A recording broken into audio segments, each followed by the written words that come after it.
I'm Jessica Vaughn, Chair of the Hillsborough County School Board. I want to welcome you to Hillsborough County Public Schools. We serve more than 200,000 students, including children starting with our early learning programs and continuing with adults through our workforce programs. I'm Karen Perez, the school board's vice chair. Our district is the 7th largest in America, and our team is made up of 24,000 people working at close to 250 sites across the country. Nuestro distrito es séptimo más grande de los Estados Unidos y el tercero más grande en el estado de Florida. Nuestro equipo está formado por 24 millones de personas que trabajan en cerca de 250 escuelas en todo el condado. Our district is diverse and dedicated. Our board meetings are held in our board auditorium on select Tuesdays at 4 p.m. The best way to serve our students and our community is to involve you, the public, in what we do. You are welcome to meet or email any of our board members and follow our district on social media. School board meetings are covered live by Hillsborough Schools TV on Spectrum 635 and Frontier Channel 32. Meetings are also streamed live on our website at hillsboroughschools.org. Closed captioning is provided on all broadcasts, and past meetings are available in our online archive. We are interested in what the public has to say. We'll include time for audience comments before we address our business items. Our agenda and any supporting materials can be viewed online in advance. They are posted 7 days before each meeting on our website at hillsboroughschools.org. Our vision is preparing students for life, and that means all students every day. Todos los estudiantes, todos los días. Thank you for your interest in education. With your help, we are making decisions that shape our community's future.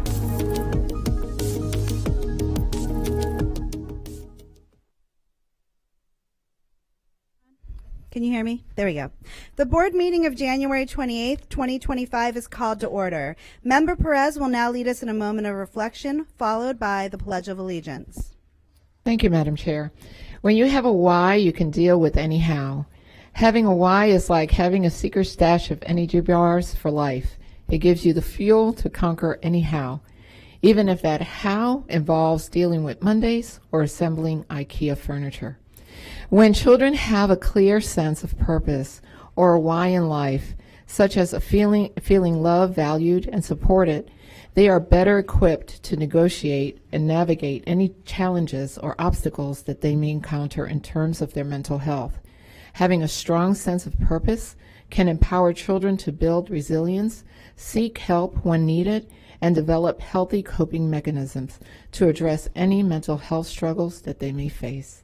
Now, please stand and join me with the Pledge of Allegiance. I pledge allegiance to the flag of the United States of America and to the republic for which it stands, one nation, under God, indivisible, with liberty and justice for all.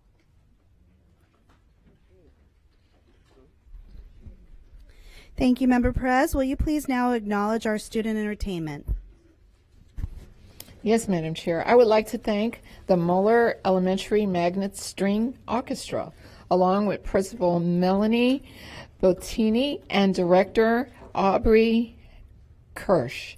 These wonderful students entertained us prior to the start of our board meeting, and at this time, we like to invite the students up to introduce themselves. I'm Carter, and I'm in 5th grade and play strings.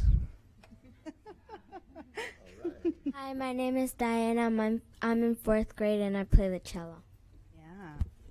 Hi, my name is Venba. I'm in 4th grade and I play violin. Hi, my name is Layla. I'm in 5th grade and I play cello. Hi, my name is Serene. I'm in grade 5th and I play cello. Hi, my name is Liana, and I am in 4th grade, and I play the violin. My name is Shaslyn, and I am in 5th grade, and I play the violin. My name is Josue, and I play the violin, and I'm in 5th grade. My name is Ashley, and I'm in 5th grade, and I play the violin. My name is Daylani. I'm in 5th grade and I play the violin.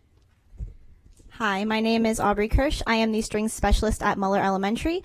We want to thank you for having us. We're so excited we could bring music to your meeting today. And also thank you for your support, and we hope for your continued support of elementary strings programs. Hello, I'm Melanie Bettini, the very proud principal of Muller Elementary Magnet School. I'm so proud of all of our students here at the school and all of our teachers. A special thank you to Ms. Kirsch. Thank you. And if parents, if you want to come up and take pictures.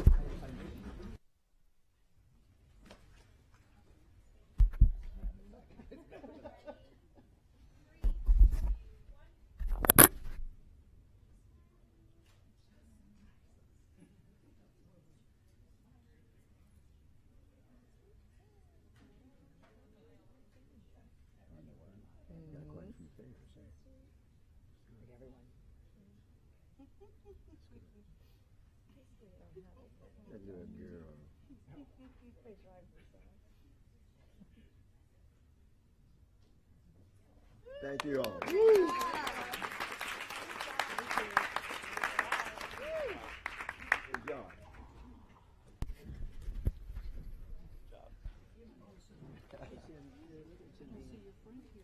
Good job. We have no withdrawn items today. I need a motion and a second to adopt the agenda. I have a motion by Member Gray and a second by Member Perez. Any discussion? If not, please vote when your lights appear. And the motion passes unanimously. Let the record reflect that all board members are present. We have one set of minutes to be approved today, January 14th, 2025, school board meeting. I need a motion and a second to approve the minutes. I have a motion by Member Gray and a second by Member Combs. Any discussion? If not, please vote when your lights appear.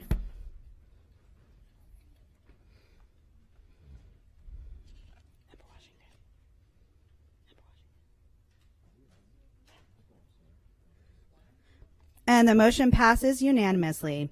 Board members, I'd like to go over the format of today's meeting. As a reminder, we are a nonpartisan board who believes that all children can be empowered to learn to succeed, and our decisions will be made with that understanding. To pave the way for efficient and effective agenda statements or questions, board members will have 5 minutes to speak with 30 seconds for final thoughts. Afterward, the superintendent can respond. If you have further questions, you're asked to get back in the queue. Member Perez will now read the board guidelines. Thank you, Madam Chair. As we begin this afternoon's meeting, please allow me to quickly review the format of our school board meetings. Please silence all electronic devices. There are speakers in the room behind me that allow board members to hear the meeting upon stepping away from the dais.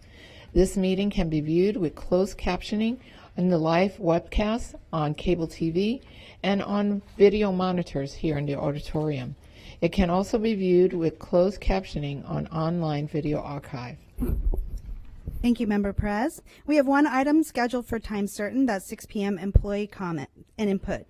Right now, we'll move on to A101, recognition of Black History Month for February 2025. Member Perez will highlight this recognition. Thank you, Madam Chair.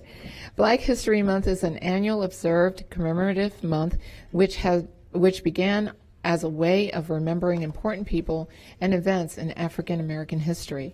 Black History Month provides an opportunity for us as a school district to provide students with a deeper understanding of African American history and value role models in the Black community. Every February, our teachers and staff create engaging lessons and events to honor Black History Month. This year, some events include Black History Brain Bowl, art contests, door decorations, festivals, and family nights. The School Board of Hillsborough County is proud to recognize February as a special time of the year to honor and celebrate African American culture. Member Gray, did you want to say something? Thank you, Madam Chair, and this is on behalf of our wonderful school board members. Good to see you, Sheikh Washington, coming back. Both Sheikh, myself, and the Chair, Ursula Odom, are very proud to announce on our Hillsborough County Public School African American Task Force, we do support the Black History Month, and we're doing it with the 9th annual HAPSE, Hillsborough Alliance of Black Educators, Brain Bowl, with over 189 schools participating in the elementary, middle, and high school. And I am told that we probably will have more schools this year than last year. But all this is to say we support our committee and our task force support the Black History Month. Thank you. Thank you, Madam Chair. Thank you, Member Gray. Now we'll move on to public comment. The board welcomes comments from citizens and values your input to the board. In order to provide the most comprehensive responses to your comments, our staff will follow up with you and keep our board informed about the responses. Our school board respects the public's right to speak to the board, and we appreciate you taking your time to be here. However, it is requested that when you address the board, comments are not directed personally against a board member or staff member, but rather directed at the issues. Any behavior intended to interrupt the orderly conduct of this meeting will not be allowed. Our civility policy is in place. When addressing the board, please state your name and speak clearly into the microphone. This afternoon, each speaker will have 3 minutes. A reminder that your 3 minutes starts when you begin speaking. When there are 30 seconds left, you'll see a yellow light on the lectern. A red light will chime, and that will indicate when your time's up. Can I please call up the first 5 speakers now?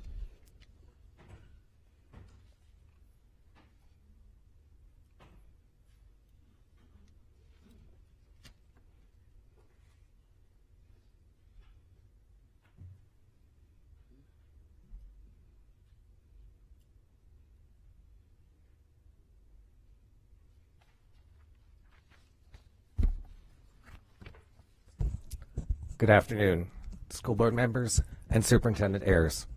I'm Peter Horstman, a 16-year resident and taxpayer of Hillsborough County, and I am thoroughly opposed to any immigration policing or interrogation of any sort happening within our schools. It is well documented that getting our immigrants who are working jobs that nobody else will do within our agricultural, construction, and general service industries, they are already reluctant to send their children to school as it is. We are talking about innocent children who need to be educated. It should not matter whether they may be children of undocumented immigrants or not. Public schools should be a safe place for these children and all of our children to focus on learning. Our society is suffering already from too many members who are not educated enough to separate fact from fiction. There is too much legislation that is promoting division in our society already. What do you think will be the result of certain children being called out of their classroom to be questioned about the immigration status of their parents? I implore you to do all you can to avoid allowing immigration policing to occur within our schools. Thank you. Thank you. Next speaker, please. Good afternoon. Thank you, Chair Vaughn, for allowing us to speak today. As the newly elected president of the Democratic Public Education Caucus for the state of Florida, I want you all to know how proud I am to represent Hillsborough County, because we have the very best school board in all of the state of Florida and the very best superintendent. So we're very proud of you and very supportive of all that you do. Terrible things are happening outside. At any time of the night or day, poor helpless people are being dragged out of their homes. They're allowed to take only a knapsack and a little cash with them, and even then they're robbed of these possessions on the way. Families are torn apart. Men, women, children are separated. Children come home from school to find that their parents have disappeared. Women return from shopping to find their houses sealed and their families gone. The Christians in Holland are also living in fear because their sons are being sent to Germany. Everyone is scared. Anne Frank, January 13th, 1943. Yes, we are all scared for the sake of the children, those living in fear, and those afraid for their friends. You must take a stand to make our schools a safe place free from trauma of separation, cruelty, and violence. Before creating or interpreting policies or mandates, remember that all children in the United States are entitled to equal access to a basic public elementary and secondary education, regardless of their actual or perceived race, color, national origin, citizenship, immigration status, or the status of their parents or guardians.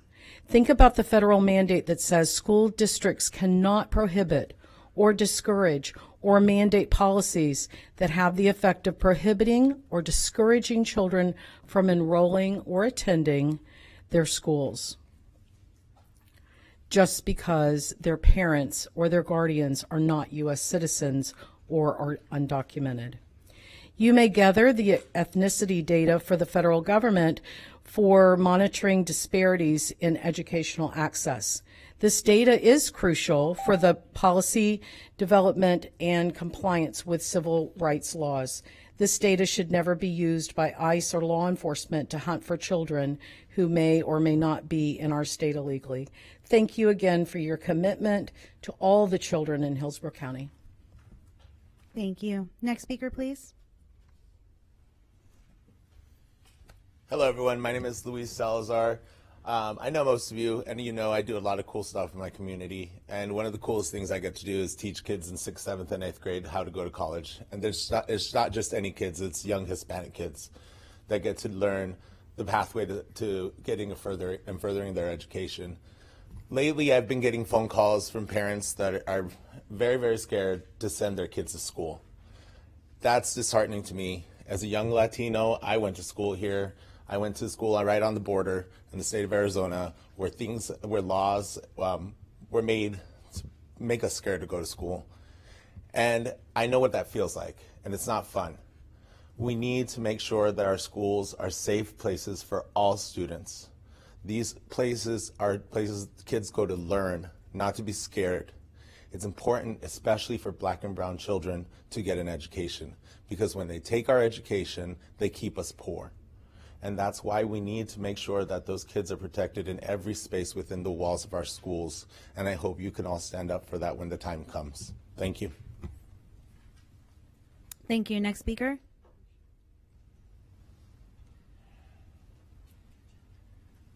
Good afternoon. My name is Drew Vaughn. I am the president of the PTA at Mintz Elementary out in Brandon. I'm also on the Florida State PTA board. I am the proud parent of 4 students who attend public school here in Hillsborough County. I'm here today because I want to ask you to do something a little bit strange. I know we are talking about the issue of immigration coming into the schools. I'm also aware that you have no control over federal laws.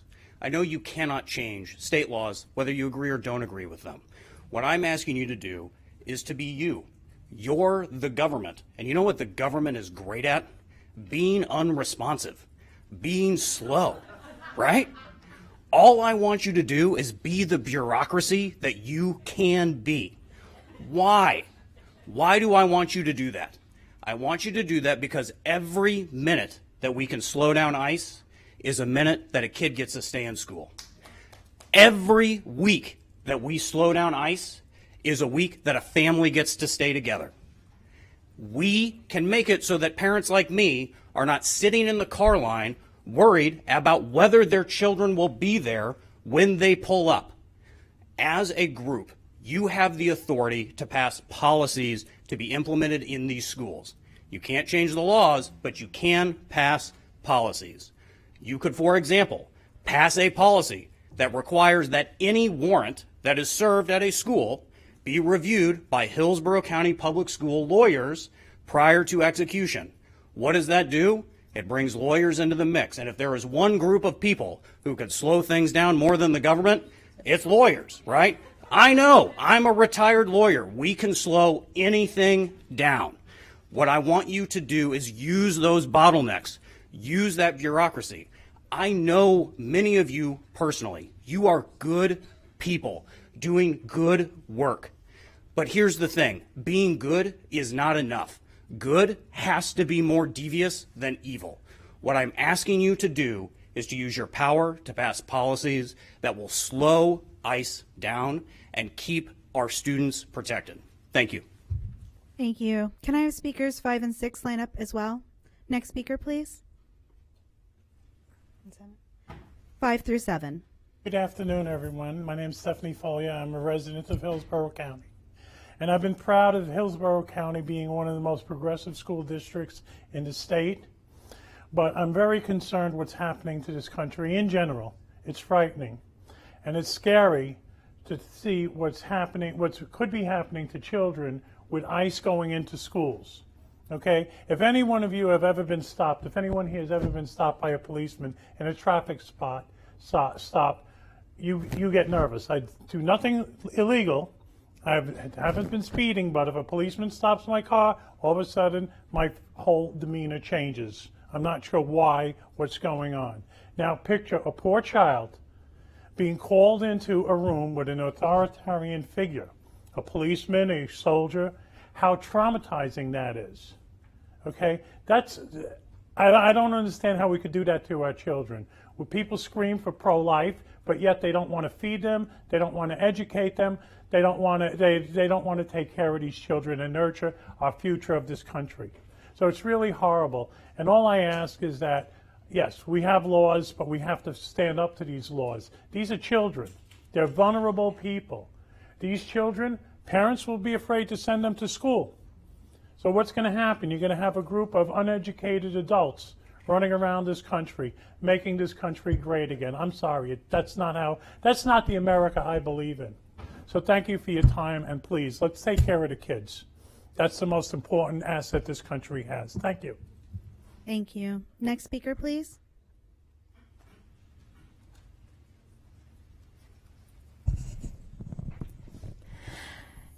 Good afternoon. My name is Sharon Graham, and I am a proud former teacher in Hillsborough County Public Schools.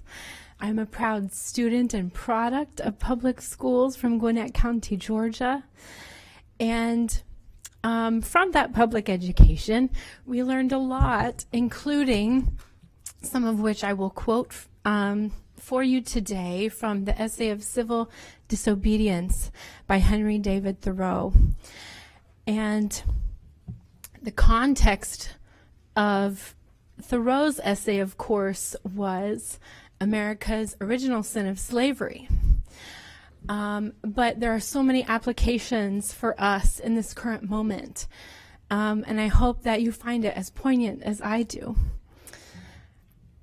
I quarrel not with far-off foes, but with those who, near at home, cooperate with and do the bidding of those arms of a far-off, unjust government. That's my own paraphrase there. Is it not a man's duty, as a matter of course, to devote himself to the eradication of any, even the most enormous, wrong?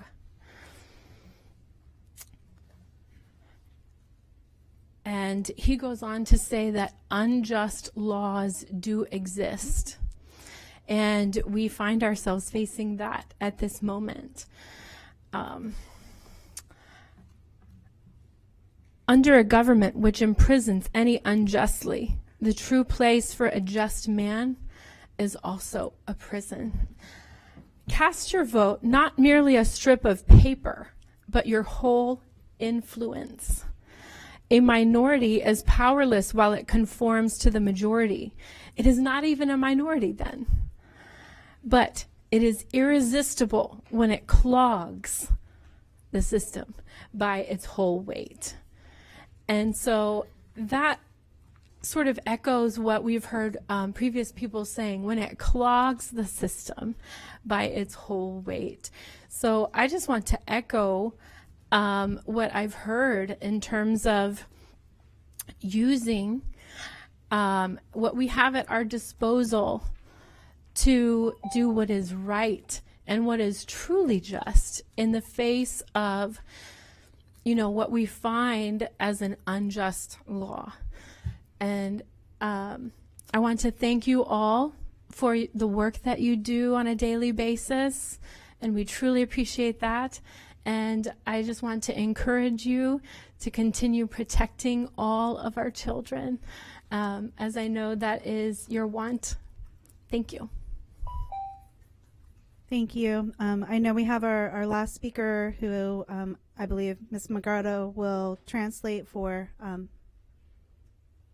Thank you.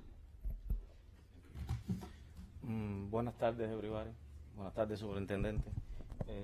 Comparto lo que acaban de decir todos los que han estado antes de mí aquí. He says, good afternoon. He's in agreement with everything that was said prior to him. Pero mi problema es diferente. Tengo una situación en la escuela Leto High School. His problem is different. It concerns an incident at Leto High School. Con la principal, Miss McCoy, y la asistente principal, Arabesi. Principal McCoy and Assistant Principal Arabesi.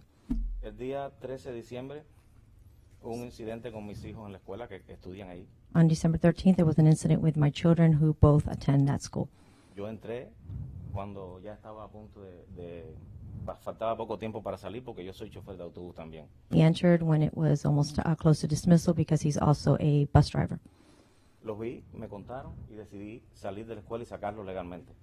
His children informed him of the incident and he signed them out of school. Después que los saqué, me los llevé para mi bus para esperar mis estudiantes que salieran. After he signed them out, he went to his bus to wait for the children that were going to board his bus. La asistente principal, Arabesi, Assistant Principal Arabesi, fue y a donde yo estaba, en una mala conducta, me gritó estúpido, ridículo hombre, ridículo men, ridículo padre, estúpido por varias veces. Approached him and proceeded to insult him, calling him stupid and ridiculous father. Le pedí que me diera un meeting para aclarar el asunto, porque todo era una confusión que había en la clase de mis hijos, y se negó. He asked for a meeting so that he can bring clarity to the situation of the incident had taken place in the class with his kids, but he was denied that. La principal también se niega, no hay comunicación con la escuela. The principal also denied meeting with him, and there is no communication with the school. El día 16 al 20 suspendió a los niños sin razón, sin darme una carta, sin nada. ¿De enero? De diciembre. On December 20th, his both children were suspended and without any explanation to him. El día 17, 18 al 20 y el 6 de enero estuve enviando correos aquí al superintendente de la high school, el señor Gary Brady. He sent several emails to Gary Brady on 17th, 18th, and 19th. Después de 3 visitas logré que me llamara por teléfono el día 10 de enero que tuvo un meeting con ellos. After 3 visits, he was able to have a meeting with No quiso la directiva, yes, with the principals of Leto. No quiso, yo le pedí que viera el video de lo que había pasado porque fui tratado de una manera muy humillante. He asked that the video be reviewed of how he was treated, and he was very humiliated. Y me dijo incluso que este no era mi país, yo soy cubano. And that he was told that this isn't his country and he's Cuban. Okay. No quiero este trato para más ningún padre. I don't want any other parent to be mistreated. Después de esto, tengo mucha información que no se puede dar en 3 minutos. I have a lot of information I can't share in 3 minutes.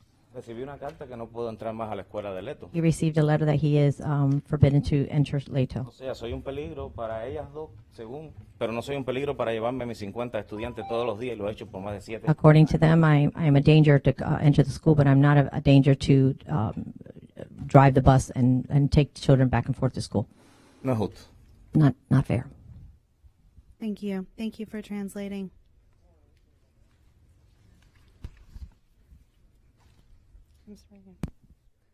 Okay, now we're going to move on to the consent agenda. I need a motion and a second to approve the consent agenda. I have a motion by Mr. Washington and a second by Member Combs. Please vote when your lights appear.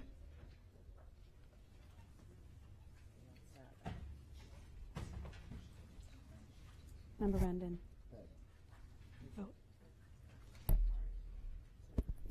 All right, and that consent agenda is approved unanimously.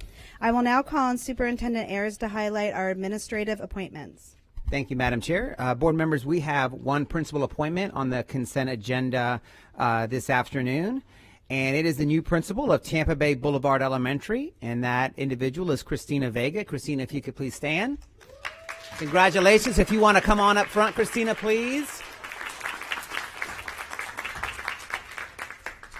So Christina, come on up, Christina. Christina Vega began her career in HCPS, so HCPS in 2006 as a paraprofessional at Dowdell Middle School and Thanota-Sassa Elementary School. Ms. Vega earned her bachelor's degree in 2013 and became a science teacher at Sly Middle School, where she taught for 7 years. Ms. Vega then advanced to be the AP at Sly and later the assistant principal at Sulphur Springs Community K-8 School. Her most recent administrative appointment was the principal at RCMA, Waimama Community Academy. Ms. Vega is returning home to HCPS as the new principal at Tampa Bay Boulevard Elementary. Thank you. Christina Vega, new principal at Tampa Bay Boulevard, congratulations.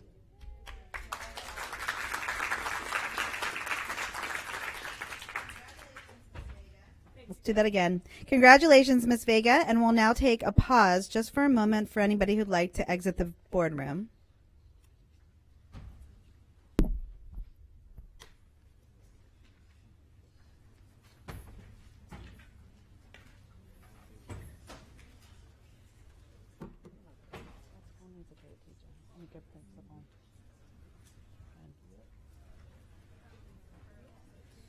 Thank you. The following items will now be heard. C-101, C-103, C-201, C-203, C-601, C-710, and C-711. We'll start with C-101, Agreement for Payment of Fees between the International Baccalaureate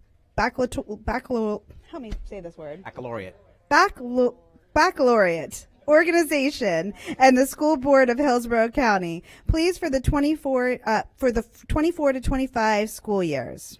Superintendent Ayers, hopefully you'll say that better than I do. You may highlight this item. Thank you, Madam Chair. Hillsborough County Public Schools has continually expanded access to an international baccalaureate education since the 1990s, ensuring that families through the magnet application process have access to this rigorous framework at elementary, middle, K-8, and high school levels. IB diploma program students in HCPS consistently achieve high graduation rates and excel on their international assessments. Last year, as you all know, over 440 HCPS seniors were able to access the full Florida Bright Future Scholarship by earning their IB diploma. This impressive 92% IB diploma rate is a result of the hard work that takes place across our IB continuum. And as board members, you're aware, we highlighted this, I think it was over the summer, our diploma pass rates at Alonzo, Hillsborough, King, and Robinson and Strawberry Crest are 5 IB high schools. Alonzo with an 82% pass rate, Hillsborough 88, King 93, Robinson was at 90, and Strawberry Crest got the 100% pass rate for IB. So that is the item for the agreement for the payment of fees between IB and School Board of Hillsborough County. I do have Brian Hoover here as well, and I think Giselle's in the back, so I guess Brian's doing this one. All right, so Brian Hoover is here to answer any other questions if you have regarding this agenda item. Thank you for hiding that baccalaureate item, for highlighting that. I need a motion and a second to approve this item. I have a motion by Member Combs and a second by Member Perez. Member Combs, you pulled this item. Do you have a question or a comment? Yeah, I had a couple comments and then some questions, or just more of a comment. First of all, I just want to say, I just think it's just amazing, the IB results, the overall 92%. I want to thank you, Giselle and Brian, your entire team, because I know it's a big effort to work on that. And I see the expansion of Alonzo and how in demand that is, and all throughout the districts, how well they're doing. So, when I started thinking about the testing and I thought about the IB, when you really, at the end of the day, when your child graduates from high school, you want them to really be able to compete globally, not just nationally, and I think the IB diploma really does that. So, I was thinking recently, like one of the reasons I decided to run for school board was just seeing the amount of testing that was happening in our schools. And I remember, having my tutoring center and seeing as soon as the AR test or whatever test came out, all of a sudden there was a huge number of students coming in for testing. So recently I've been thinking about how much testing is going on in the state, like the PM1, PM2, PM3. And just today I was on the way up here, I saw that the PM scores, they're actually increasing. It's kind of like you see the graduation requirements and they're increasing. But then I started thinking what's changing is also the test in itself. So when we say that the results are increasing and Florida is doing so much better, that's not necessarily true, because we never had a classical learning test. So kids who maybe weren't passing the algebra test or the geometry test or things of that nature, now they're taking the classical learning test. So it's not necessarily that we've become more effective. It's also just that that's changed, that baseline has changed. And I think it's important for people to know that and understand that's changed. So the other day I was sitting at home and I saw Bay News 9 and I saw this huge show about micro schools and how many people, like for me, I'm the kind of person who, like, I'm not this person who thinks like public schools is the only school. I think you may have a family of 4 children and they may be going to different schools. They may be homeschooled. One person might go to a private school. 2 might go to different schools. I think I really believe that everything is different. But what has to be fair has to be the taxpayer money. If the taxpayer money is going for oversight and testing, then how can micro schools, the woman said, the one thing about love about micro schools is there's no need for testing, okay? And then you're having homeschools where there's no need for testing. You're doing a step program, a testing at the end with no oversight. So I guess my big question is, like, are we going to see the same oversight? Do you think that we have an IB test and PM1s and PM2s? Do we expect that in the future it will be a plain level field, so that way whoever's taking that taxpayer money, everybody will make sure that our society is educated?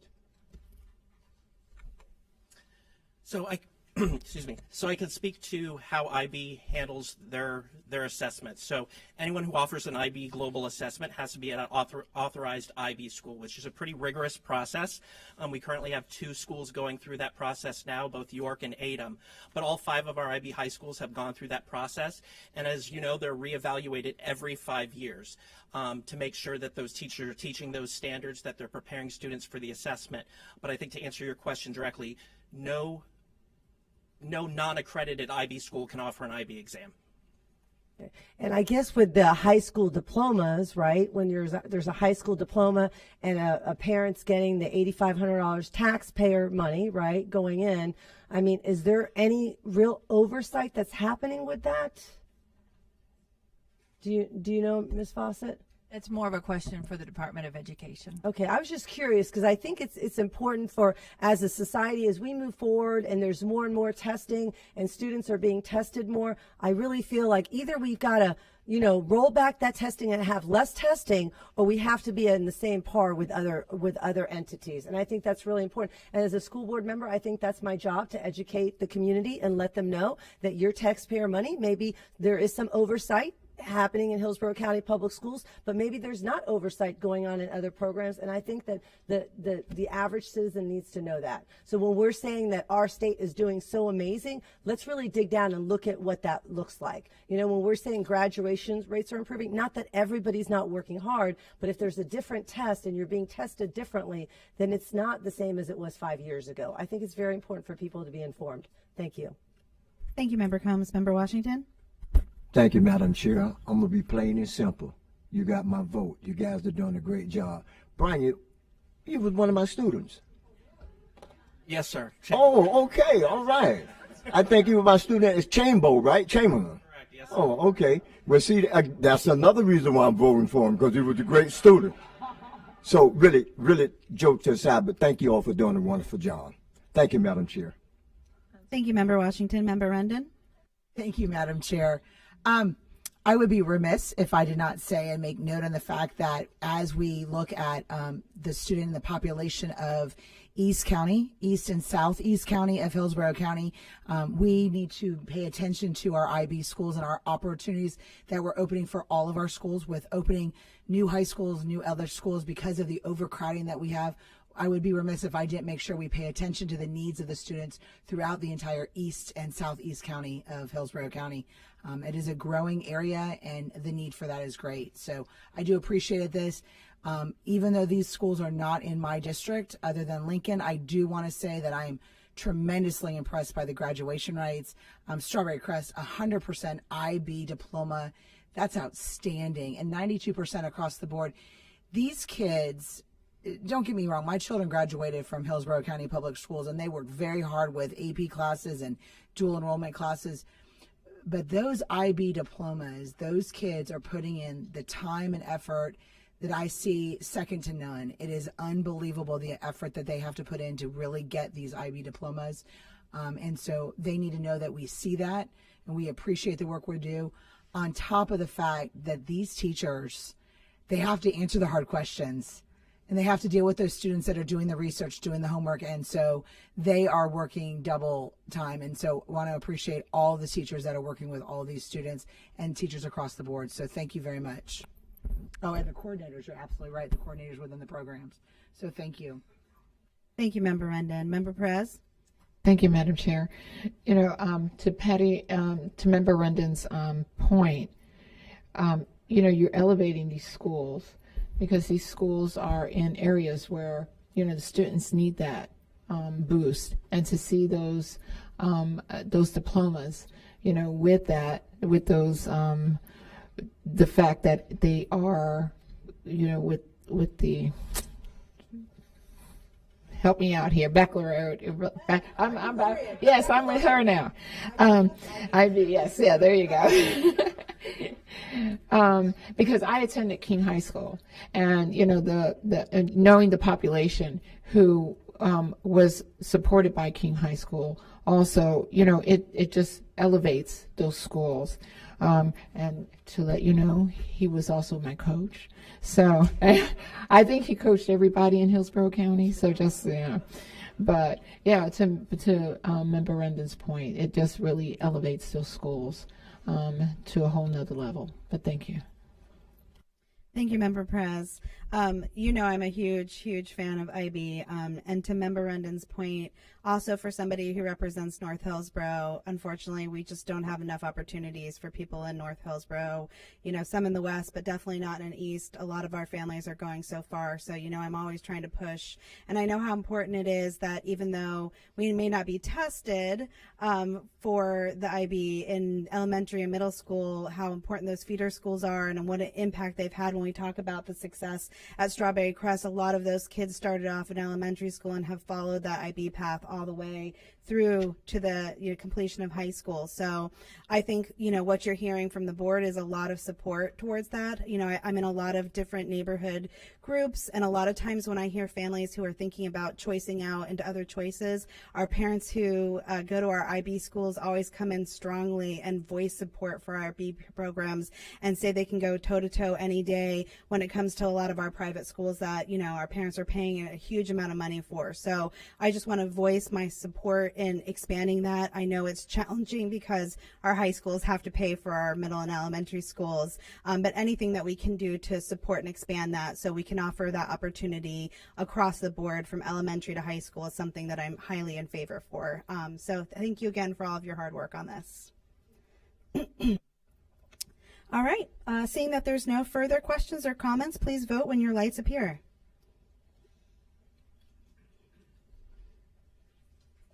All right, and the motion passes unanimously. Now we go on to 103, Agreement for Technical Services with the University of Florida Literacy Institute. Superintendent Ayers will highlight this item. Thank you, Madam Chair. On another agenda item I know you all are very familiar with. This current proposed agreement with UFly focuses on district-wide implementation of UFly Foundations as the core phonics program in our grades K through 2 classrooms. This agreement provides support for teachers new to Hillsborough County Public Schools and or teaching grades K2. It also allows for continued program fidelity during year 2 of implementation. Educators who participate in this learning experience earn recertification points towards the explicit reading requirements from the state of Florida. And as a little bit later today during suspended agenda, we'll get some of our, we're going to highlight during superintendent's comments some of our reading PM2 data and what that kind of looks like, so we'll get into detail a little bit. But this UFly has been something, it's been part of our district now that we've seen exceptional results from. So this, you know, just adds to that. And we have Tracy Bergman is here if you have any additional questions regarding 103. Thank you. I need a motion and a second to approve C103. I have a motion by Member Combs and a second by Member Rendon. Member Combs and Member Gray pulled this item. Member Combs, you're in the queue. Yeah, I'll go ahead and begin. I feel bad that I made you stay, but I really wanted to say, I mean, really at the end of the day, going fundamentally down to the science of reading has been just instrumental. And I just want to thank you, Colleen Fawcett. I know Daniela was very involved in the beginning too, and you as well, Tracy Bergman, for just really making sure that, we go back to the fundamentals and we're looking at the science of reading, and we're really seeing that movement. I don't think I've been to a single school where somebody doesn't say how much they love UFly. I remember, I don't want to say a specific school, where there was a kindergarten teacher, she's been there for 32 years, and she was like, I'm not using it, I'm just so happy with what I have, and I know you know who I'm talking about. And then when we went over there, she's like, I love UFly, this is the best thing. So we're talking about a kindergarten teacher who's taught for over 30 years, who really, really believes in the program. And I want to appreciate you bringing it with the fidelity. I know we're continuing to work to make sure that teachers have that support. And I think this is really exciting, because at the end of the day, literacy really ties in with numeracy. Like I've said before, there's so many word problems now when you look at math, right? And the importance of phonics and reading and making sure, and then the exciting part is seeing that our early literacy, or ELC, they're using curriculum that they're similar, so that way when they come into public schools or charter schools or whatever schools that they go to, they're familiar with that. So I really just want to say, maybe give you a chance to say, how you think things are going overall, where can we improve on UFly, and what's next? Thank you. Well, where we are right now, I don't want to give a spoiler alert, so I'll let the data speak for itself a little bit later when we do the suspended agenda, so you get the right numbers, not, my made up numbers in my head. So we'll share that in a little bit, but I think you guys will be very happy to see the initial results. The cohort that we're monitoring is, of course, this year's first graders, last year's kindergartners, because they were the initial group that utilized UFly, and they're the ones that we're going to see throughout all 3 grade levels following the exact scope and sequence from UFly. So those are the students that we're tracking. So stay tuned, more to come later on this evening. One of the things that this contract will highlight for us is just that continued coaching and improvement model. We have 2 layers, right? We have teachers that are going to be entering our workforce that are going to need to be trained. So this will ensure that we have the training materials, the background course that Dr. Lane from University of Florida provides, as well as the support that they need to get going along with our staff to start the program. But the other side is that even though you implement it and people get excited about it, if you don't continuously pay attention to what you implement, it suddenly starts to fall by the wayside. So this contract also ensures that we continue the momentum that we've grown over the last year and a half in terms of coaching, perfecting practice, perfecting implementation, and really look at not just going through the motions and the 8 steps within the UFly program, but also looking at the feedback that we provide our students, looking at different response mechanisms, student engagement, and ultimately how can we connect this to the actual reading that the students do as we continue to see the grade levels and the expectations increase as well as the students move up in the grade level. So that's kind of where we're going, I think, as a future. But really the purpose of this contract is to continue to build the capacity of both our coaches, our administrators, and our teachers in the future. Okay. Well, you definitely have my support, and I just want to thank you and your entire team for all the hard work in making this positive impact for our students. Thank you. Thank you, Member Combs. Member Gray? Thank you, Madam Chair, and thank you, Ms. Bergman and Ms. Fawcett. You're doing a very extensive, comprehensive job in getting our students literacy high in the literacy field or higher. My concern is, we know UFly is very, very effective, and we also know it's very popular. And unsolicited comments from Warren Hope Dawson, the teachers just went to me and said, "Oh, I love this," and da-da-da. So it is popular. But I want to talk to you about the 46% proficiency level. And what does proficiency really mean? Well, we are concerned that we are not above 46%. We're not happy with that. So we're dwelling into the first, and correct me if I'm wrong, we're dwelling into the kindergarten, first grade, and the second grade. If I'm wrong, you correct me. So when we say we're 46%, and when we were talking about what type of test this is, and I think Member Combs alluded to this, we're talking about adaptation, adaptive reading levels.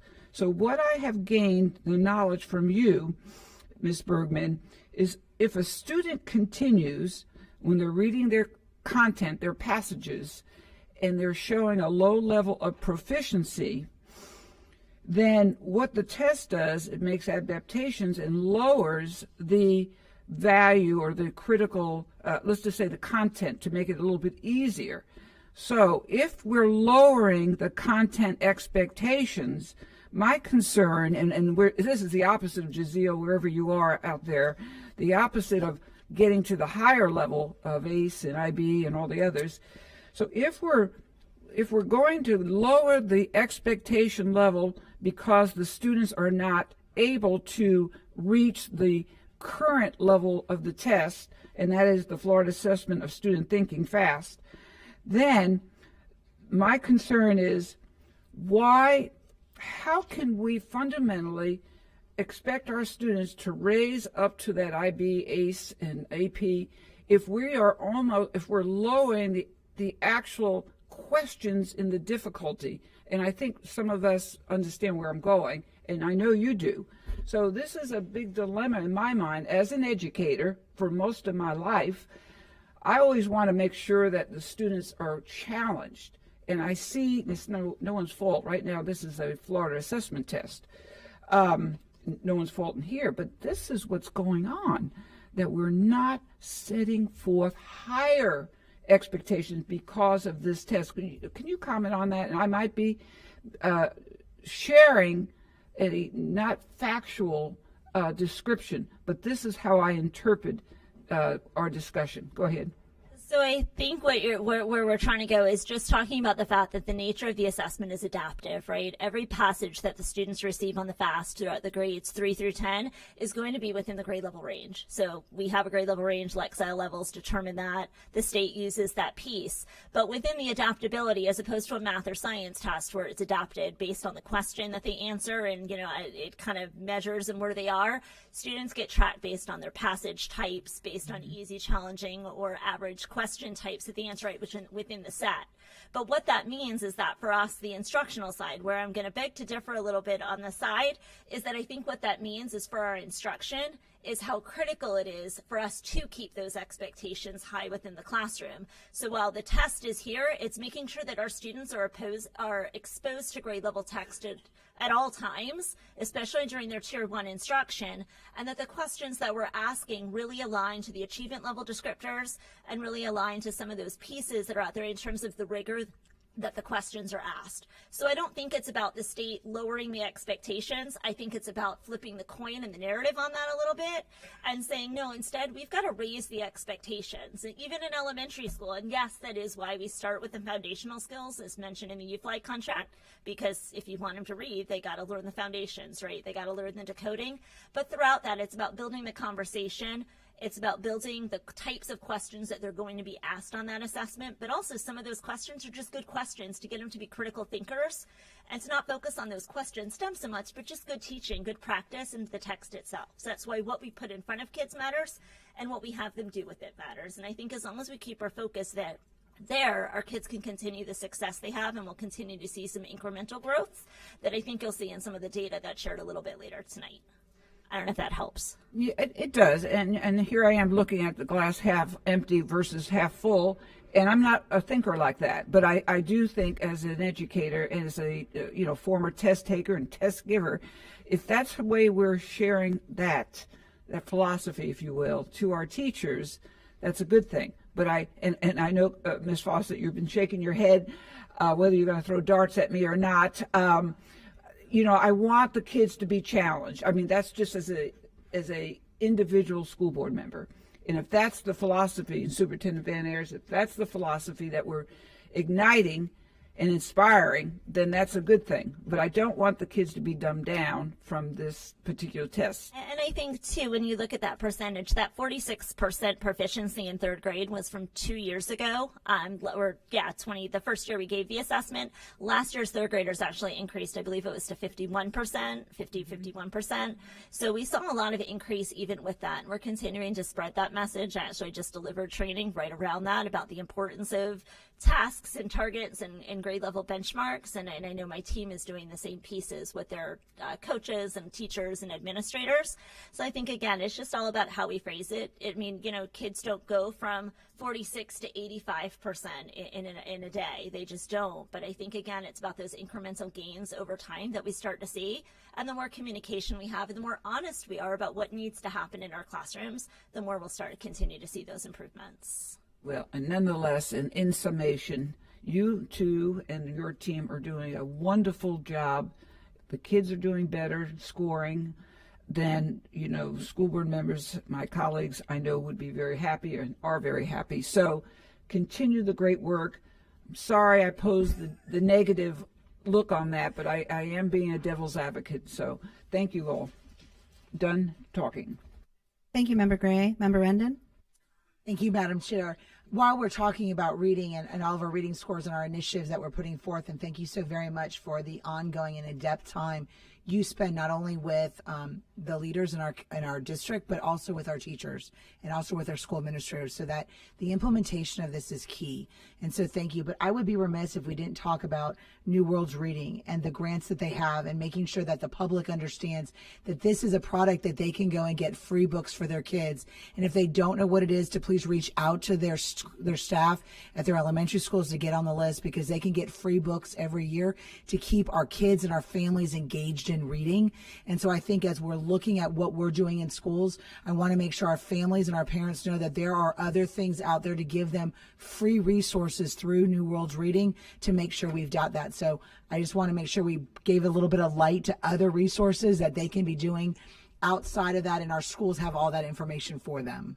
And I appreciate you mentioning that. I'm also really excited, February 11th, free Promote for Us, for any families out there, that we are hosting our family engagement evening with New Worlds Reading. It will be at Waimama Elementary School and servicing all the elementary schools around it. Kudos to communications, too, because they've been helping us get the word out. So we did one at West Tampa, and we're continuing, and we have 3 others scheduled throughout the year. So more to come, but yes, absolutely. They've also been at our coach meetings and have done a lot of family nights within our individual schools as well.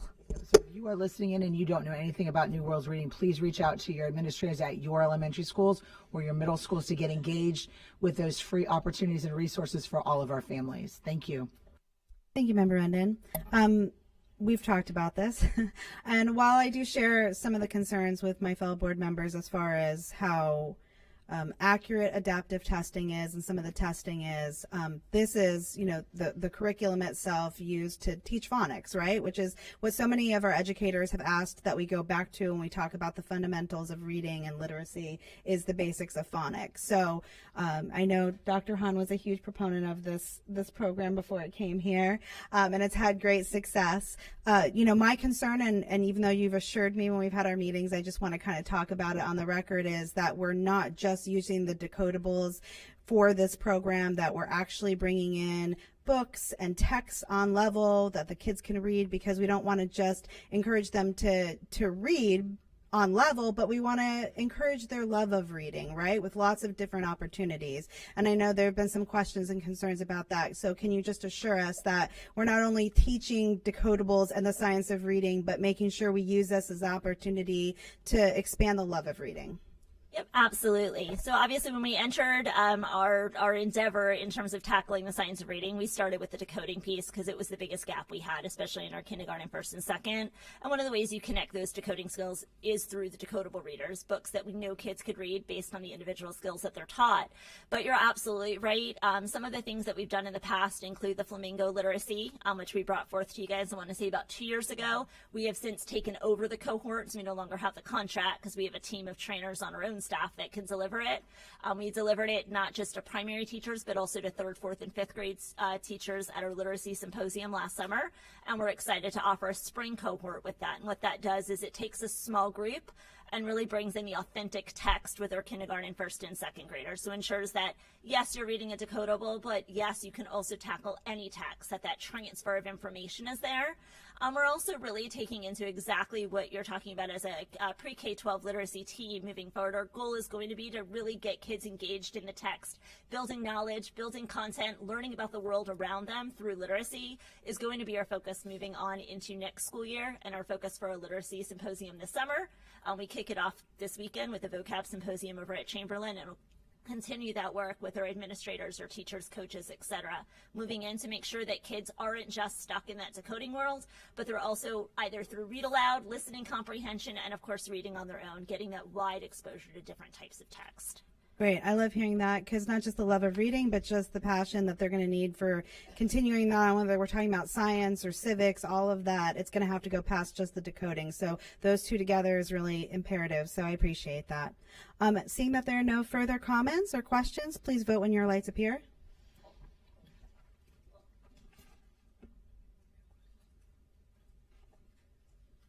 And the motion passes unanimously. Thank you. We now move on to item 201, purchase of curriculum and industry certification testing vouchers from Certification Partners. Superintendent Ayers will highlight this item. Thank you, Madam Chair. This item is the request to purchase up to $400,000 of industry certification curriculum and testing vouchers from Certification Partners. This will be funded by our industry certification accounts and will be used in a wide variety of career and technical education courses. Our students earned 4,476 of these certifications last year, and we expect that number to grow up, exceeding over 4,600 for this year. So that is agenda item 201. We do have Larissa Lizarraga, our supervisor of CT, and of course Scott Brooks is here as well. If you have any questions regarding 201. Thank you. I need a motion and a second to approve C201. I have a motion by Member Rendon and a second by Member Perez. Both Member Combs and I pulled this item. Member Combs, do you have any questions? Yeah, just a couple questions. And I know, Scott Brooks, we talked on the phone and you answered most of my questions. First and foremost, congratulations. I mean, we're doing an amazing job with workforce development, not where you are doing such a great job. You and your team, with the number of students that are actually getting the certificates, the number of students. And I know you mentioned your goal of 10,000. If you want to mention that real quickly, what your goal was a couple years ago. I thought that was very impressive. Thank you. So several years ago when we started the strategic plan, 10,000 was our goal. And it was a stretch goal. Mr. Ayers was heading that up, and I think the year prior we'd only had around 7,000. And so last year we wound up having over 20,000 certifications we've done. We have led the state for I think the last 3 years in FTE. I believe our check this year is somewhere around $14 million in bonus funding. That sounds like a lot of money, but it does come and go to our schools. So when you divide that, that's not coming to us, Larissa and I, but those dollars do go directly into those classrooms, into those schools, so that those teachers can purchase the things that their students need, that they need immediately. So, yes, ma'am. And then I just had one other question. I always really listen to public comment, right? When people come, I really listen, I reflect, and sometimes I'll go in further. There was someone who's come multiple times, come here and spoken on workforce development, and I just wanted clarity on that, what the concern was from the educator, and what exactly is happening, and what are you doing about those concerns? Yes, ma'am.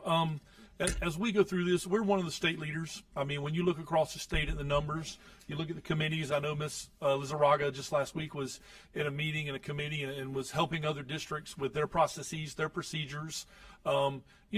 Several years ago, there really wasn't it was the Wild West. We were the Wild West. We really were. And then the state started paying bonus money to teachers. And then they started making it part of school grade. Well, when you do those two things, that changes everything. And so then the accountability measures came in. A lot of this stuff came in, and we did have to put in procedures.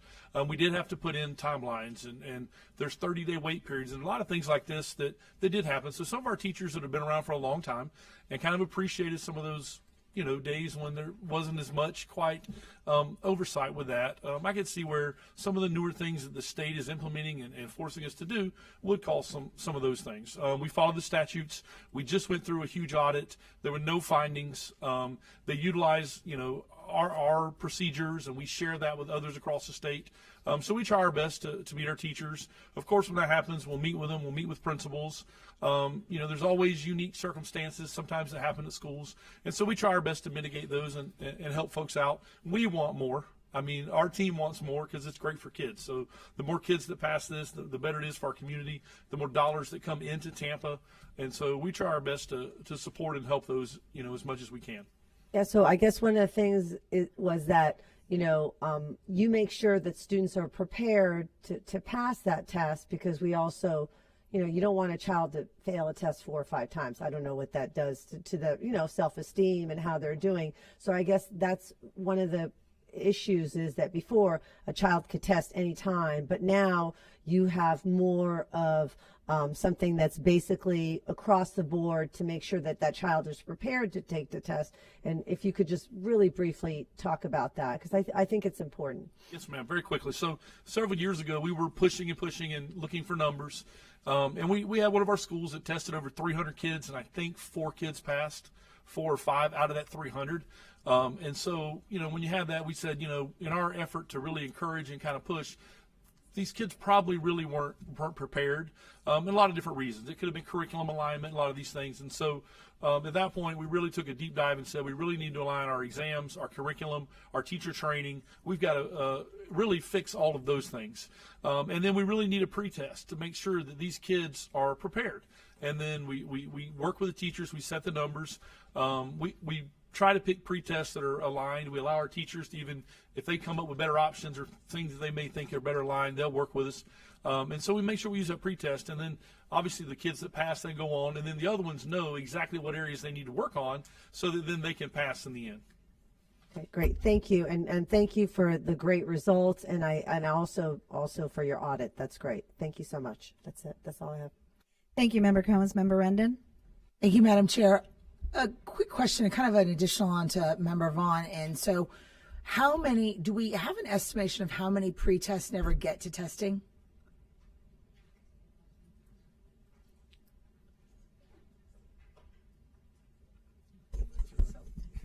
I think that's where we were coming from, like that. I think that's where we were kind of going with that, was the difficulty that if an individual did not pass the pretest, some of that never got there. So the data of the actual certifications may be a little off based upon that. And so we really want to have a clarification and make sure if this is the curriculum that we're buying, because we're buying it for a large number of industries and it's one company. And so do we need to break this up specific by type of industry to make sure that if we've got some that pre-tests are not passing and they're not getting certificates, that we look at this, because I find it to go out of one curriculum for a multiple of industries can be questionable. Yeah, so I'll speak a little bit on that. Certification Partners provides the vouchers for several industry certifications that are aligned with multiple courses, including the middle school digital tool certifications, as well as several high school certifications such as HTML, multimedia specialist, social media strategist, and several others. They are able to also provide coursework to prepare the students for those certifications, as well as practice tests that determine their readiness. And both school administration and district administration all believe that we need to have a standard benchmark of measurement to determine the readiness of the students before putting them in front of an industry certification exam. And it's not beneficial for the district when it comes to financial responsibility to simply test the students without them being ready. And it's not beneficial for the students because that low test score, if they come, test, and fail, that will impact their self-esteem, that will deter them from continuing to pursue that particular career field. So we want to make sure the students are confident that they are exposed to the material before testing, and then there is a consistent benchmark of student readiness, and that's what Certification Partner is able to do for those exams. And there are, again, like you said, multiple certifications for different career clusters. And one of the things that we want to be able to do also is to purchase those vouchers in bulk, so they are available when the students are ready to certify, we can provide them. So being here today would allow us to make those purchases and to be able to purchase in the beginning of 25-26 school year. So as soon as the students are ready, they can test. Okay, I just want to be clarified, because when I look over the contract, it doesn't designate which of our CTE programs we're using, unless I've missed it on a page, but I don't see them. Second of all, it specifically says on the our agenda item that it will be for curriculum and testing vouchers. But the way I'm hearing from you is really this is about the testing vouchers, not about the actual curriculum. It is. It is coursework to prepare the students for the certification, which includes practice tests and the testing vouchers. Okay, could you let me know exactly where on this contract we actually know which certifications we're going to be approving? So I can give you a full list of certifications that are part of the particular certification partners. So we have data analyst. No, on the contract. Oh, I think it's important if we're approving a contract, it's listed. it's attached to the contract. It's not on the contract that we see in here at all. Unless, guys, I may be missing it, but I don't see a list of exactly which CTEs. The appendix. So the multimedia specialist, social media specialist, these are the only ones they're using. So this is not all of our CTE programs. No, ma'am. These are Only for just these. programs that are in the information technology, business, finance, and marketing, as well as middle school digital tools. Okay, so they're on the quote, not the actual contract. Okay, thank you very much. Thank you, Member Rendon. I have a couple questions. As far as the pretest, which I totally understand, is there a time period that they can't take that pretest? Within the first 9 weeks, is there a hold before they can take that pretest? Because I think some of the concerns revolve around students who may want to pass and collect a lot of certifications within the year. And if we're not allowing that in the first 9 weeks, and even if they can demonstrate within the pretest their ability to take these tests, that's where some of the concerns come in. So are we stopping them from taking the certification in a certain amount of time, even if they can pass the pretest? So the industry certification is in addition to the curriculum and the standards that are tied to the course. It's important that the students are exposed to the content before blindly taking any exam. And if they want, they can immediately take the practice test without even going through the coursework to determine if they are if they're ready for the exam.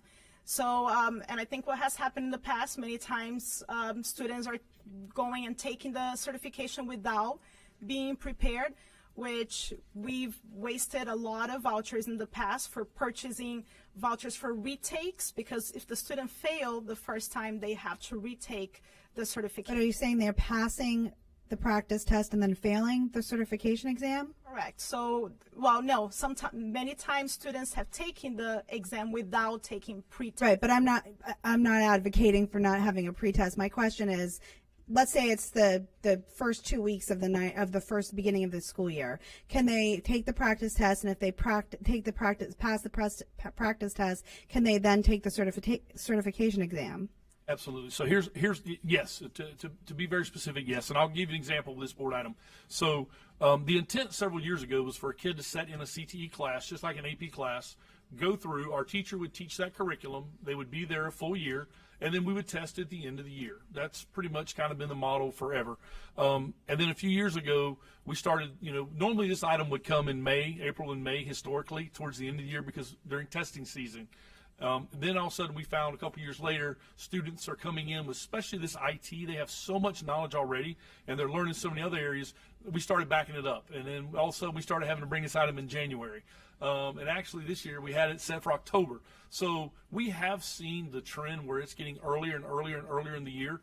So we just the one thing we have to be careful about is, as we work with DOE, the intent of the law is for our teachers to make sure they've taught this. So as long as we can justify and we can demonstrate, hey, yes, this teacher was teaching, or we know this specific example. This year we were in September and we had schools already requesting vouchers 3 weeks in school. And it was like, okay, that's kind of something new. And we had to make sure and vet out that, that the kids were ready, they were prepared. And so, and when those things pop up, we usually work with the schools, work with the principals, and make sure that it's a legit thing. But yeah, we're seeing it moving earlier and earlier and earlier, especially with IT and especially with this one. Yeah. But I will tell you, if we went back 5-6 years ago, Microsoft was the IT. That was what we were doing, Word and PowerPoint, Excel. And that was kind of the IT certs. And now there's probably 25 different certs that kids can do, and they're all so similar that the curriculum overlaps. Mm-hmm. And a lot of times the kids sometimes will get the curriculum in the course the year prior, and we just want to make sure that it's, we're doing it with fidelity. And then can I ask, what is the percentage that they have to pass on the practice test? So that varies by practice test, by certification. For the certification partners is a 70% that they have to pass. And again, that's for the actual certification test itself. That is the certification. Is 70%. So the practice test for whatever certification it is, the percentage to pass mirrors the percentage that has to pass on the certification itself. Correct. It's a simulation of the real exam. Okay. Thank you. I appreciate it. Were you back in the queue, Member Gray?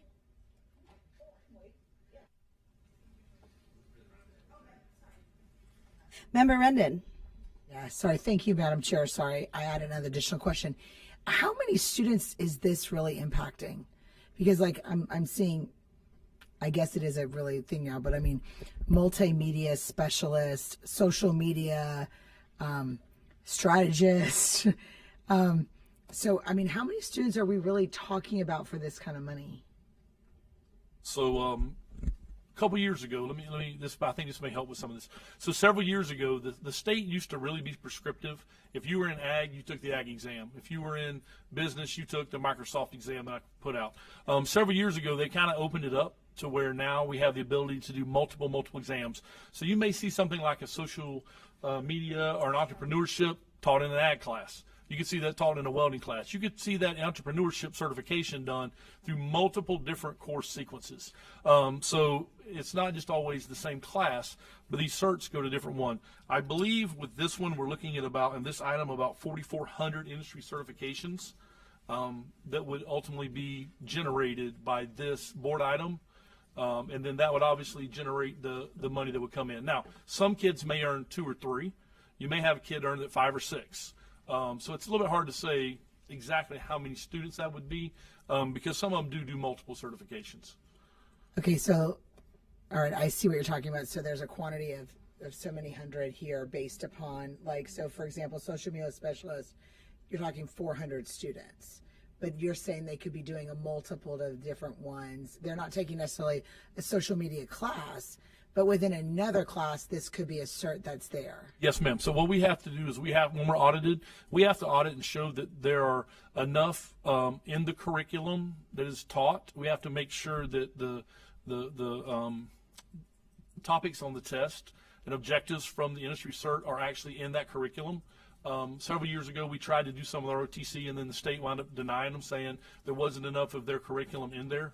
So that's how we have to make sure we marry those. But like entrepreneurship is in a lot of different CTE courses. Thank you very much. Thank you, Member Rendon. Member Gray? Thank you, Madam Chair. And a discovery, it's right in the packet on page 13. Being the Human Trafficking Committee is near and dear to many of us on the committee, you added a vendor affidavit regarding the use of coercion for labor and services per Florida statute, human trafficking. Why was that added? I mean, I'm glad it is. I just was curious. That's a great question. So I'm gonna assume that when we were spending those dollars, that was one of the requirements as we worked through procurement and purchasing and those. Anytime those type of things come up, we always make sure that language is in there. The attorneys or them always advise us. So as they look over these things, I'm probably going to guess that's where that came from, but I can find out exactly for you. But that's my best guess. Yeah, I probably put Mr. Farkas on a reasonable hold there. Perhaps, Mr. Farkas, we should do that on other contracts, services, but we can explore that later. But, the human trafficking, we are the third metropolitan city in Florida and the third in the country. So it is a very good thing. And I'll give you credit, Mr. Brooks, no matter what. But we will look into that. Attorney Porter, let's look into that, and then we'd be happy to look into that. Yeah, where it's appropriate and include it where appropriate. Very good, very good. We'll follow up with procurement as well. Absolutely great. Thank you. Thank you. Seeing that there's no further discussion, please vote when your lights appear. And the motion passes unanimously. Now we'll go on to 203, contract renewal for Winthrop College Prep Academy. Superintendent Ayers will highlight this item. Thank you, Madam Chair. So this agenda item 203 is the contract renewal for Winthrop College Prep Academy. So this Winthrop College Prep opened in 2020. The school is a college preparatory high school serving 1,075 students in grades 9 to 12. The present contract that they're under expires June 30th of this year. The school earned a grade of B the 23-24 school year. This is some details. A comprehensive program review report is included, which provides the board with ratings on a set of criteria evaluating the operational, financial, and governing performance of the school. All ratings were satisfactory, with 3 recommendations: to ensure all documents are submitted by the 30th of each month, ensure all teachers are ESOL endorsed or working towards endorsement per statute. Winthrop Charter Prep has requested a contract renewal of 15 years that meets the statutory requirement as well. So we do have Angela Weary Crooks here, and Cincy is over there to the side. So Angela will be her first agenda item. This is actually Cincy's last board meeting. I know I said it earlier, but this is Cincy's last board meeting. But she's not allowed to talk. So Angela is going to handle this whole agenda item. So now let her talk. So that is agenda item 203. Thank you, Superintendent Ayers. I need a motion and a second to approve this item. I have a motion by Member Combs and a second by Member Gray. Member Gray, you pulled this item. Do you have any questions or comments? Yes. Comment. Congratulations on retirement, Dr. DeLange, and we will miss you very much. And Angela, how do you pronounce your last name? That's Weary Crooks, so think tired thief. It's a Weary-Crooks. Okay, we'll do the Angela for right now, and I'll practice. So, what I wanted to ask, and there's no such thing as a bad question, right? So here it goes. In 2021, 2022, and 2023, Winthrop had a number, and I know Cincy, Dr. DeLange, we mentioned that we didn't have a lot of certified teachers. It was a very, let's just say, worrisome situation. My hypothesis is that perhaps that would explain the previous C, and now on page 7, there's 38 certified teachers and 8 out of field. So thanks, Ms. Tucker. My hypothesis is maybe because of the certified teachers, the enormous, not enormous, but greater amount. So I'm happy with that. What I'm not sure, and this goes back to Dr. Patton, wherever you may be, sorry about that, and Dr. Patton, do not worry, you don't have to answer. But what has happened when we have a tremendous growth from C to B because of more, I'm not saying senior teachers, but more certified teachers? Why are we short this is off of Bloomingdale, why are we still short of teachers? They're gaining, but why aren't we gaining more teachers? That's my question. Because what are they doing that we're not doing? And this is alluded to Member Combs. We all want accountability. We all want oversight. So this is a question, Dr. Patton, that you and I could talk about. But something's going on that they're doing. It's probably a lot of advertising, marketing, but we still should have the concrete answer. And Angela, if you'd like to remark on that, feel free. Yes, Member Gray. So I did have an opportunity to talk to the school when I visited them about their recruitment and how they're retaining teachers. And they shared with me that they have a teacher recruitment team. They have recruiters that they attend the recruitment fairs, and then they also advertise on social media pretty heavily to try to get teachers. Another thing that they do is they partner with USF interns and to get to come out to their school, and then they try to recruit them, from that stage. And then another thing that they do is when they have teachers that are being asked to teach an out-of-field course, they work with them to try to get them ready and help them cover the cost of that certification, of that test that they're asking them to teach. It's out of field. And another thing that they do is their alternative certification teachers. They also work with a company they give to get scholarships to pay for school to get their alternative certification teachers certified to teach, and then that create some loyalty there, and then they want to stay, of course, at their school. And then the other thing that I found was interesting too was that the principal shared with me that his evaluation is also tied to retaining highly qualified teachers as well. So, well, now what I want to do is ask you, Angela, a little bit more work to write those things down, give it to me email, and I'll give it to Dr. Patton.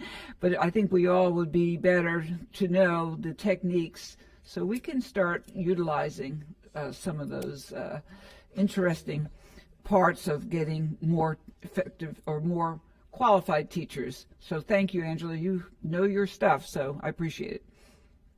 Thanks. Thank you, Member Gray. Member Perez. Thank you, Madam Chair. The Hispanic population is 39% this year in that school. Is that what I'm reading here on page 8? Yes, that is correct. Yes. Yeah. Because they're out of compliance. Am I correct with the ELL? As of 10/18, 45% of the teachers are out of compliance with the endorsement. And they're working towards that. So that is on their walkthrough, their site visit. Mm-hmm. And one of the things that they can do is ensure that they have those teachers enrolled in the correct courses. Mm-hmm. So they're working towards that to be able to get it back to in compliance towards the end of the school year. Okay, so what are they doing with the students meanwhile? So they continue to support them with the accommodation. So all of the other areas on the site visit for ELL were in compliance. That was the one area that wasn't. And so, like as mentioned earlier, they wanted that the reason why they were out of compliance there or not, they were partially met, was because not all of them had signed up for their courses. So that's what they're doing, is they've ensured that they've all signed up for their ELL courses. Okay, and you monitor that? Yes, we do monitor that, and so they'll go back, and they have to have that in order to have full compliance by the end of the school year. They'll have to show us that all the teachers have registered and are taking their courses. Okay, by the end of this school year. So it would be the beginning of June, end of May. End of May, yes. Okay, all right, thank you. Thank you, Member Perez. Those were all good questions and some enlightening answers. First of all, Dr. DeLange, I saved it till your last meeting. So just thank you for all the work that you've done. You're going to be greatly missed. We wish you the best endeavors going forward, and just really thank you helping for us navigate everything for the last few years. She's going to talk. No, I just want to thank you all. It's been an honor to serve. The fellow board members are asking for a group picture. So would you mind come taking a picture with us? That's their request. I'm enacting it as chair.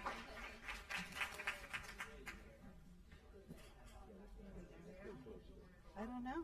They asked for it, so.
Thank you for pausing my time for that. I don't really have any questions. I just want to point out that while I do see that they raised their letter grade, at the same time, East Bay High School did too. And when I look at the surrounding high schools that are all within distance, Almost all of them are B schools, so it just goes to show that even in Hillsborough County, we have fantastic, traditional public high schools all around the area. And I hope, again, when parents are making decisions, that you have that amazing booklet that you did where they can compare the charter schools and look at all the grades. And we get to dig in here, as Member Perez showed when she talked about the ELL compliance. So I hope parents all do that research when they're making a choice. So I just wanted to highlight that. Thank you so much. Seeing no further questions or comments, please vote when your light appears.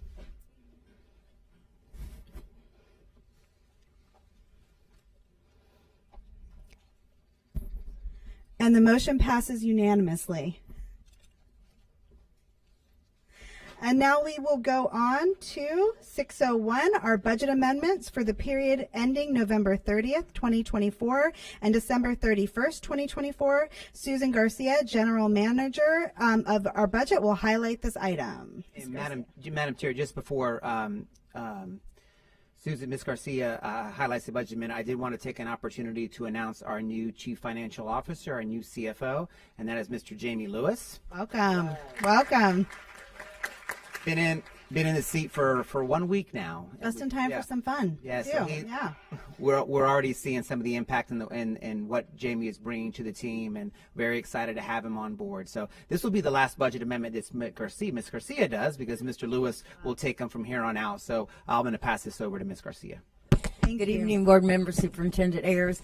For the most exciting part of your evening, we have the budget amendments for November and December. It's 2 months due to the timing difference because of the holidays. So thank you. The first slide you're used to seeing, it's the original budget that was approved by the board in September with a projected ending fund balance of $283.9 million, which was 15% of our projected revenue. The next slide actually has the months of November. Column C is November, column B is October, and then column A is the adopted budget. If we go to the next slide, you're going to see the difference in the budget from November to October, which was $14.8 million increase in the revenue and also expenditures. And this was due to school recognition dollars that we received in November. It didn't affect our projected fund balance. It's still projected at $283.9 million at this time. If you look in column E on the same slide, you can see that the ending fund balance from the actuals in November was $135.3 million. This is a 7% of our projected revenue for our fund balance, and that's a decrease from the 15% that we project at the end of the fiscal year. A big part of it is due to the fact that we had the hurricanes, so there's a lag in the collections, and there was also an increase in the time that people were allowed to file their taxes and still get the discount. So that's part of the lag time. If we turn the page,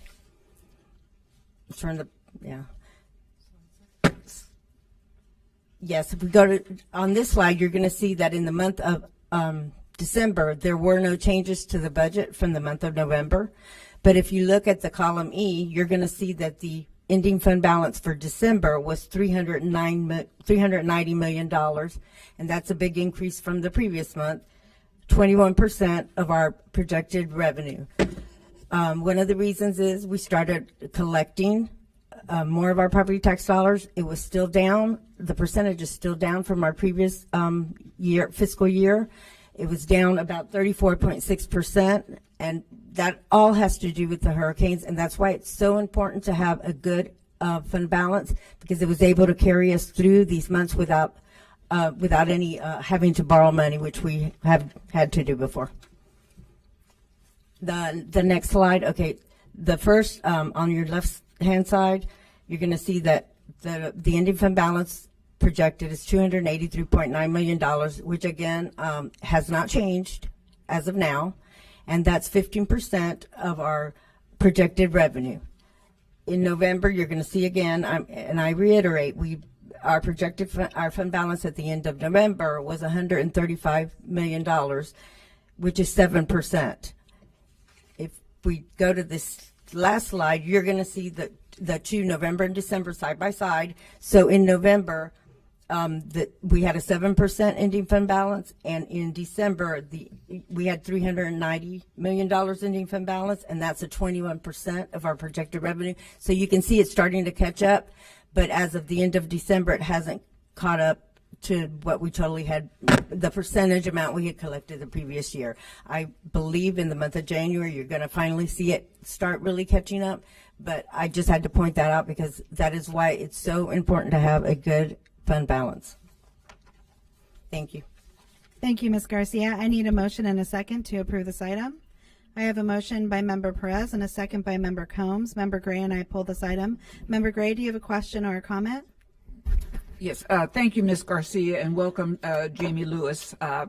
So we had a recent announcement from the DOE regarding the federal announcement of various grants and discretionary possible funds being minus. Would you like to remark on the update? And I know that that has been there has been fear, and I'd rather get it clarified before I ask my questions. Yes, absolutely.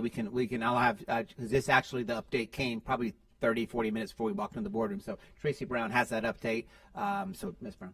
Thank you so much. Superintendent Ayers, board members just received communication via news flash that there's been a hold on the president's order to freeze or pause all federal funding. There was clarification earlier, however, that indicated that formula grants, which are our Title I, Title II, Title III, Title IV, and IDEA, would not have been affected by this pause. So that was already good news. So this is even better news for us because right now the pause, the order from the judge has been to freeze his order until Monday, February 3rd. And I just got that straight from the news. Okay, yes, hot off the press. So we're, oh, I'm sorry. I was going to just supplement with Ms. Brown said, but she clarified that it is the freeze. A federal judge blocked the order until Monday. But as Ms. Brown said, many of the things that this district was concerned about were not going to be affected anyway. But this is sort of two positive pieces of news regarding the funding that just came out in the last few hours. Okay, I'm going to say relieving news, not necessarily positive, but relief would probably be the adjective on that one, or adverb. I'll get it right. Now, Ms. Garcia, the general fund balance was lower in November, but went up significantly in December. We had a rise in FTE, in other words, the number of students. I am curious as to how many more students did we gain, which is a good thing. It raised the FTE, the finance looks a lot better, healthy fund balance. And how many more students did we gain? Do we know? We gained approximately 11,000 more students. However, that increase has not been reflected in the month of December. We're waiting for the third calculation from the FLDOE. We haven't received it as of yet, and that will tell us what increase in funding we received and how many students are going to be affected. So when we have, I'm sorry, Dr. Whalen? And just to clarify, so we as you all know, through all the budget amendments and the budget process we've gone through, the budget was set for 174,000 students. We actually received 185,000 students. So once that third calculation comes in from the DOE, we'll see that jump in the fund balance for the third calc. So we budgeted at 174. The number of students in Hillsborough County was 185. We jumped from last year to this year about 2,000. So, and this is all very good news. And a healthy fund balance. But how do we answer the question from others that say with this healthy fund balance, and given that we covered the hurricane emergencies, and given we had a rise in FTE, more students, why is it that we cannot pay the teachers a percentage? So we are at 19 to 21, we're hovering. So this question comes because if we are saying we have this high fund balance, which we do, but we also have a high number of vacancies, which means teacher positions, which means learning for our kids or absence of learning. So how do we right size that conversation? It's not coming right from me. It's coming from constituents. Would you like to answer that? I mean, I can jump in. I'm just trying to be clear on the question. I think when we go, as we look to negotiations for next year, I mean, we'll go through executive session and follow our process for negotiations there. I think we're always, this past year, I mean, in some of the information that I looked at today, when we look at the money that we received, I mean, due to the hurricanes, we only received about 50% of our dollars, our property taxes, 50% in December of this year, as opposed to previous years where we received 85 and 86% of it at that point in time. So that's why, you know, the fund balance at that particular time, you looked a little bit lower. So there's always things, as Ms. Garcia noted, there's always things that come up. That's why it's important to have a healthy fund balance. This past year with the hurricanes, 11 days out, I mean, you all are well aware of the need for having that fund balance there. And we want to be fiscally responsible. And I think this board, myself, my team have been real clear on, you know, on making sure that we value our employees and put every effort into paying them to put us competitive and doing everything we can to increase those wages. Yeah, and actually we answered the question right away when I asked the first question about look at what we might have faced if the federal funding was cut for discretionary and grants. So that's another reason why it's very wise. You see what I'm saying? To have the healthy fund balance. And I almost didn't ask the question about an hour ago until I had the entire idea of what's going on with now we're back in business. But I can see the obvious, we could have another type of emergency. So thank you, Ms. Garcia. Yes, and thank you, Superintendent Van Ayers. Madam Chair, I'm done. Thank you, Member Gray. Member Perez? Thank you, Madam Chair. To Member Gray's point, we're still not out of the deep woods, right? Am I correct? Because the order was just put till February 3rd. Am I correct? Okay. And that, just to clarify, that is for the competitive grants, which we have one. We have one of those, but it does not affect all of our formula dollars, federal formula dollars. Anything else? That's good? Okay. So we have one of those, which I think was competitive grant. So just to clarify, the one that would be in question is on hold. We have one competitive grant, which is school-based mental health grant. And that grant actually is for bonuses for our social workers, our counselors, and our psychologists, professional development for them, some supplies, and some small travel expenses. Thank you. Okay.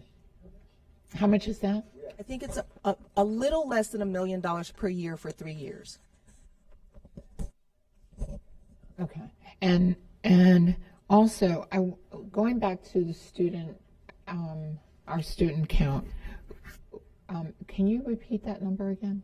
Yeah, so at our 40-day count this year, we're 185,000 students. Last year at the 40-day count, it was 183,000 something. So we gained from last year, which was, as we saw districts across the state lost enrollment, always, making sure that we are being competitive, and we know we have the best schools in town, and when we see our enrollment, increasing, that's a positive sign for our school district. That's always something that, we base all of our number of teacher units, number of units we're going to have to support students based on that number. So it's important for us to be close to that.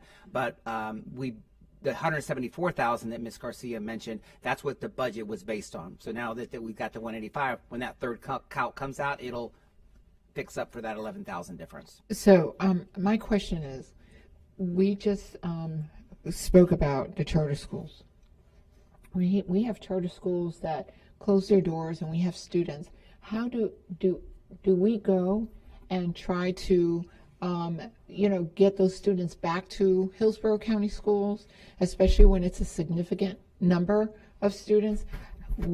How is it that we go and try Great to? Question, and I'll let Ms. McCray, because she was all over that. We had one that just did close, and Ms. McCray was all over it. Go ahead. Yes. So just this past week, we had one of our charter schools that closed their doors. We had a day notice of the closure. Mm-hmm. We called every single parent. So our choice office had the opportunity to try to reach those parents. What we want to do is to get them into one of our schools. The first option is for them to come to their neighborhood school. They have the opportunity to enroll. If they are interested in going to a school that is not their neighborhood school, they will work with the choice office, and we will look at available seats at other schools. So our job really is to try to re-engage them in our Hillsborough County Public Schools. Okay, so that could be another, 50, 70, 100 students that come back into our count as well, correct? Okay, that's awesome. Okay, all right. But that's what I wanted to find out is as far as, getting that student count back up, with us, that kind of raises that student count for us. That's awesome. Thank you. Thank you, Member Perez. Again, welcome, Mr. Lewis. I appreciate that report. I know that things are rapidly changing and trying to figure out quickly what would be affected by some of the changes happening at the federal level is confusing. I got probably 20 panic messaged from different people at school sites wondering if it will affect Title I and different programs. So I appreciate trying to come up with an update because a lot of people are panicked. Now, I know you highlighted one thing that we would be concerned of if that stay or which not, if it moves forward, that there is a pause on some of the federal grants. What additional questions that I got aside from our formula related or our Title I's was specifically around free and reduced lunch, student nutrition. There's a lot of information that's going to be the concern. If this moves forward, are we going to have an issue feeding our students? On the initial clarification, no, it's not part of that. That's not competitive. It's formula based on that part too. Those were not included. We got that update before we got this update of the pause. So even before the pause, that was not included. Okay. So I appreciate that. I'm anticipating as this moves forward and as we go forward, we'll have more updates because many of us are the first line of people asking questions specifically when it comes to funding around the budget. So any support to make sure that we can answer those questions and help people who are recovering from COVID and all the other barriers that we put in front of them as far as education, just to give them some peace of mind moving forward that we will have the funding that we need to move forward. So I appreciate that. And I think that's all the questions and comments that we have regarding the budget amendments. Oh, Member Press. If we lose the mental health, how are we going to support that? Thank you, Member Perez. Because this particular grant is currently for bonuses and doesn't really impact the services that we're able to provide students and their families, we will continue to prioritize our students and families and do what we can for staff in terms of bonuses. But we're fortunate is that we don't have anything that currently will impact support to students at this point, students and families. Thank you for that clarification. Seeing that there is no further questions or comments, please vote when your lights appear.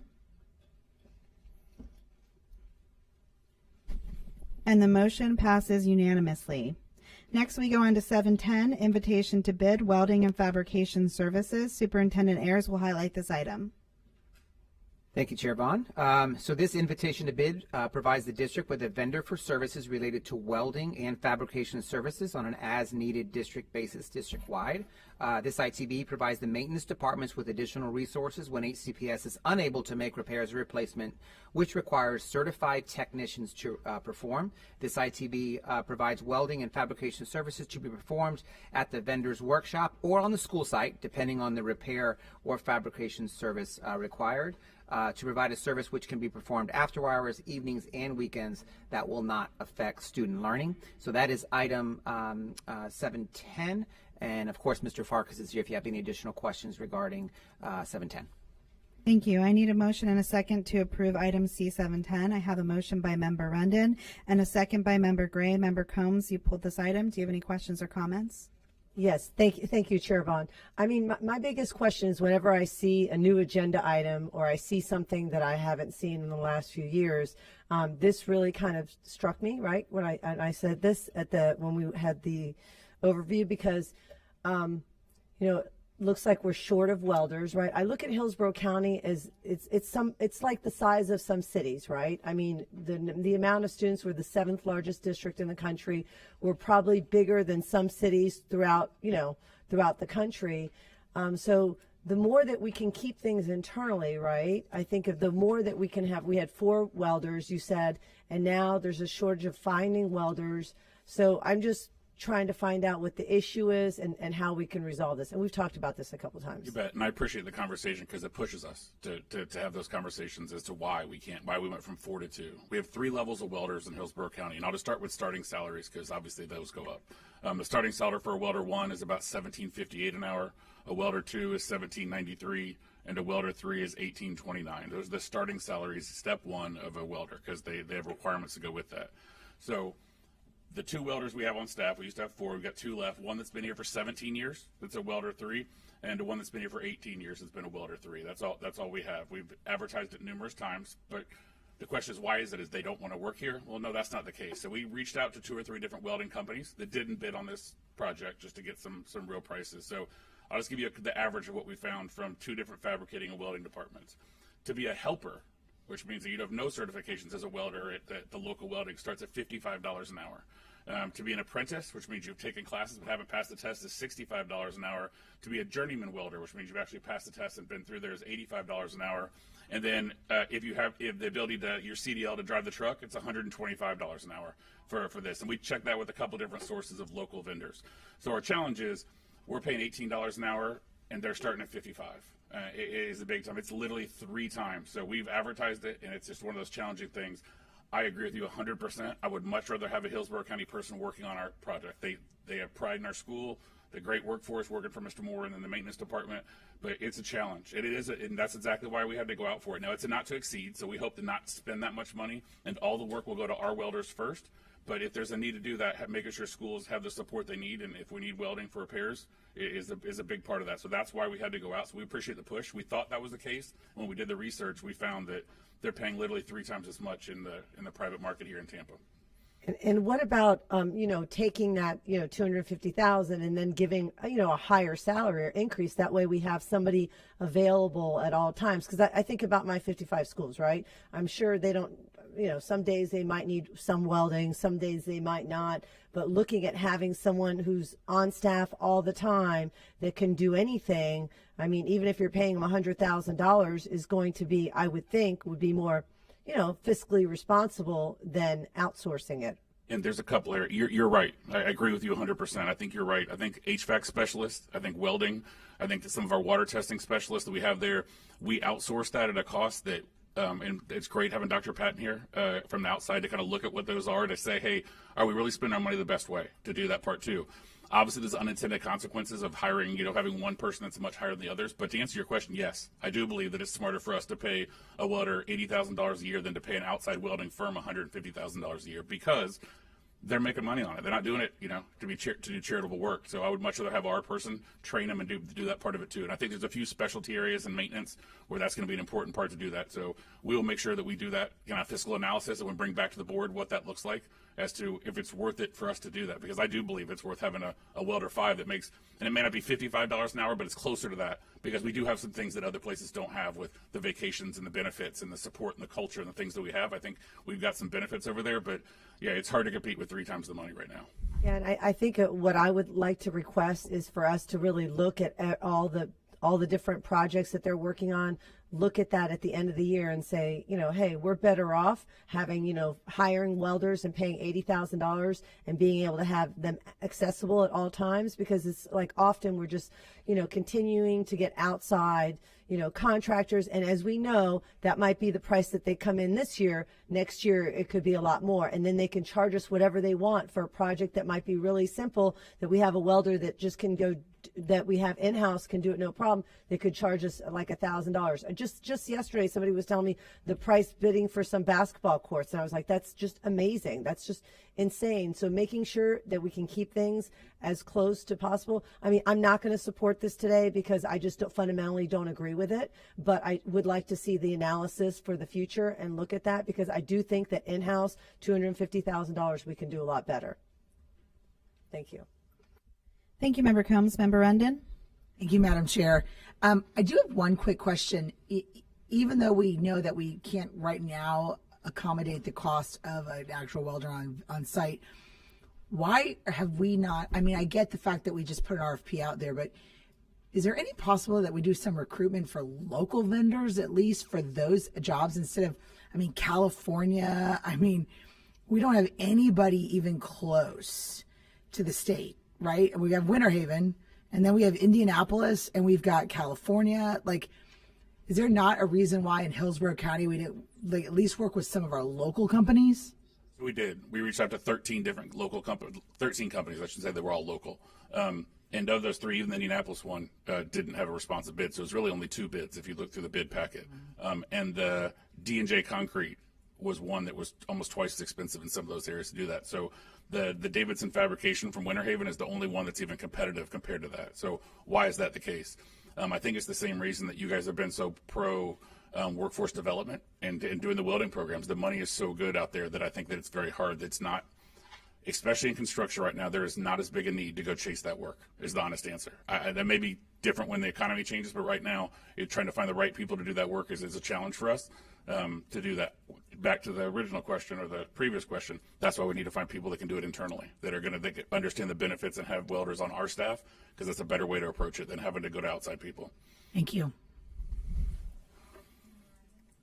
Thank you, Member Rendon. Seeing that there's no more discussion, please vote when your lights appear.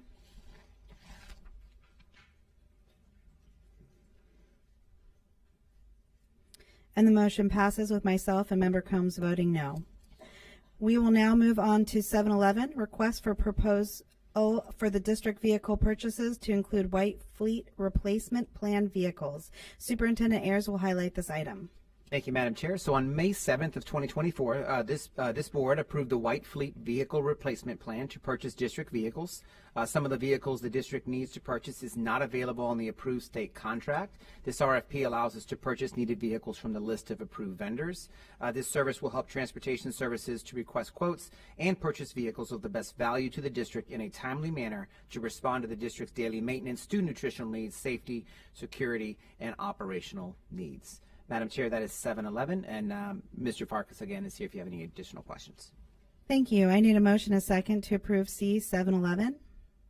I have a motion by Member Gray and a second by Member Combs. I pulled this item, and I do have some questions. I realize that we've already approved this item. This is just to go back and find the vendors. But I did have some questions about the original item, and just in the name of transparency, this was for, I know we have 500 fleets, but this was for 100 of them. Am I understanding that correctly? Correct. The idea is we have 500 vehicles and be on a 5-year rotation plan to do 100 per year. We have not done that this year because of the lack of the ability to. Right. Which is why we're looking for other vendors. Can I get a list of the 100 vehicles that will be replaced? 100%. Do you want the ones that have already done this year? We've got it for the 5 years. Yeah, the full 5 years, the list of vehicles. Can I get a list of that in rotation? Yes, ma'am, 100%. Okay, that's all I wanted to ask for. Thank you. All right, seeing that there's no further discussion, please vote when your lights appear.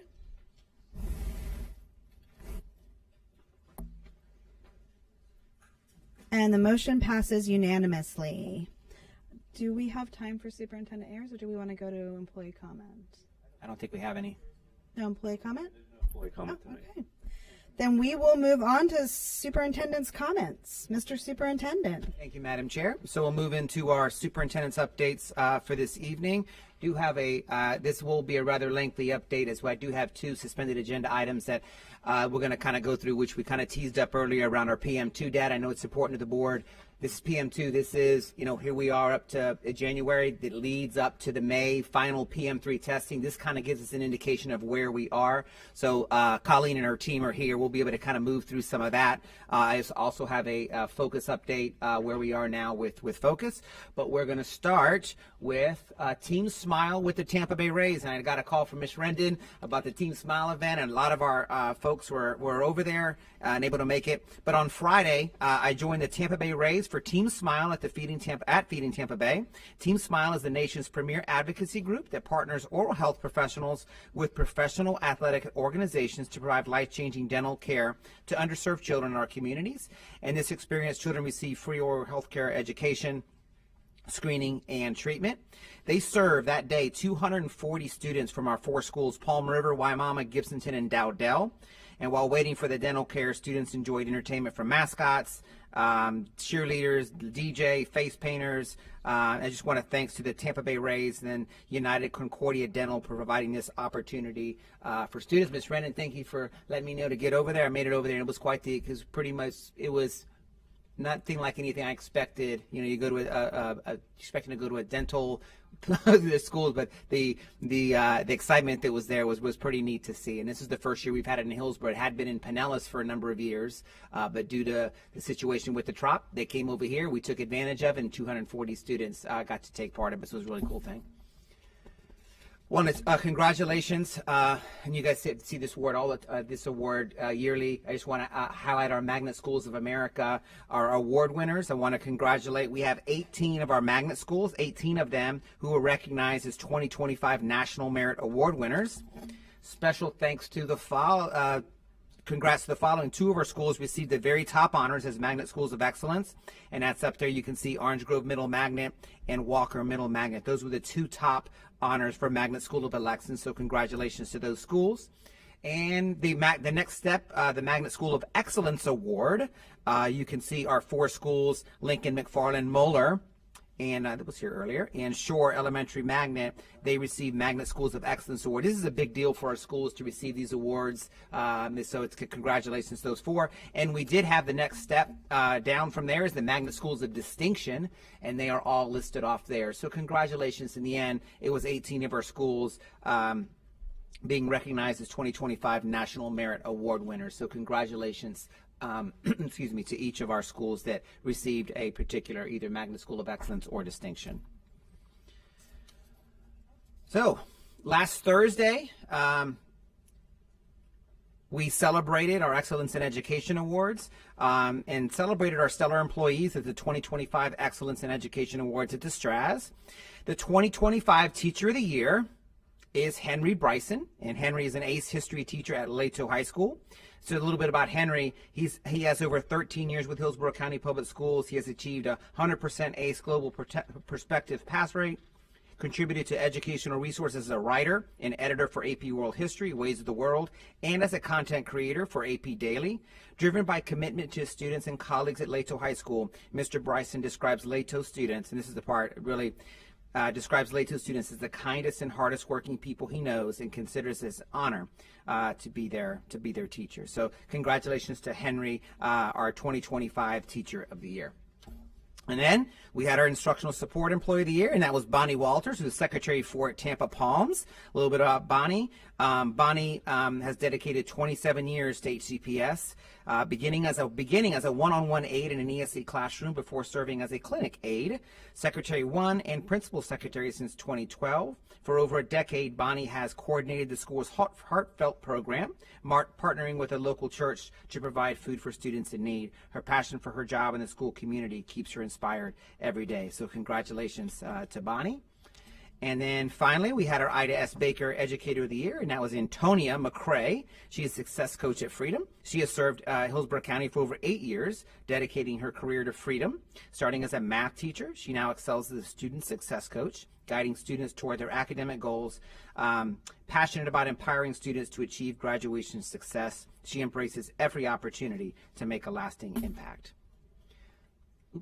So finally, just congratulations again to Bonnie, Henry, and Antonia, and thanks to the Hillsborough Education Foundation and sponsors for this annual event that makes our HCPS team shine. Honestly, that's one of the events every year. I know most of you made the event. It's really an opportunity to reflect on all the greatness that we have in HCPS. A great night, and thanks to the board for all of your support at the Excellence in Education Awards. And replay times in case you want to watch it again. Here we go.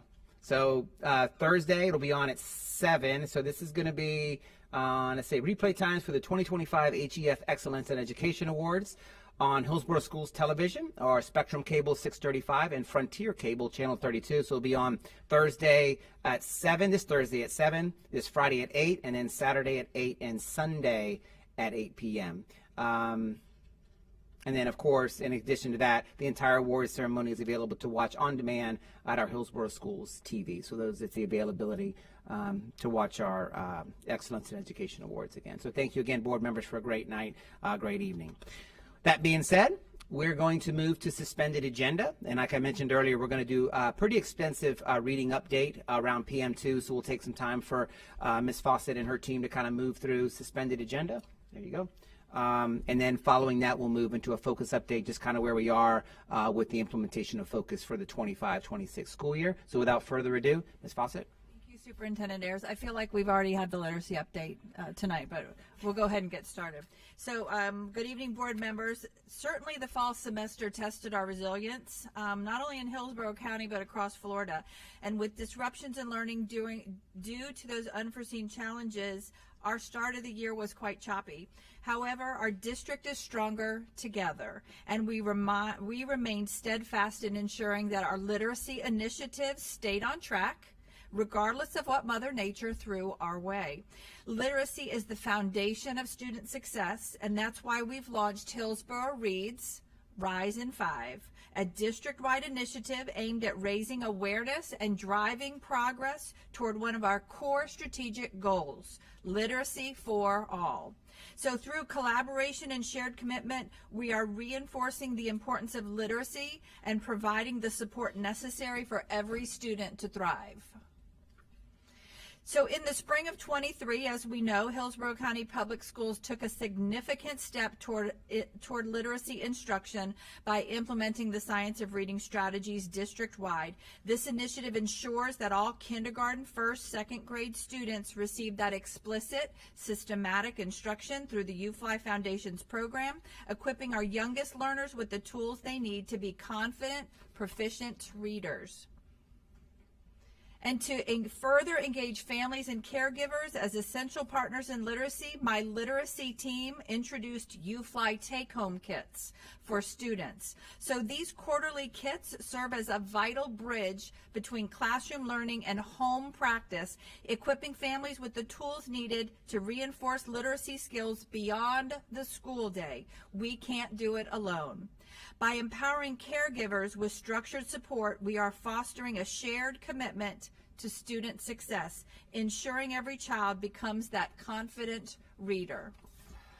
And to further support literacy, Just Right Reader monthly packs of personalized decodable books were provided to kindergarten and first grade students at our 50 most vulnerable elementary schools. So far, that is over 45,000 books that have been pushed into homes to reinforce phonics skills, building, once again, confidence and a love of reading. This initiative, approved by our school board in August of 2024, was funded through some of the district's final ESSER dollars, ensuring literacy support materials for beyond the classroom. Our own superintendent and Deputy Superintendent McCray even created a video that was part of the launch of this initiative, and I'd love to show that now. It's fun.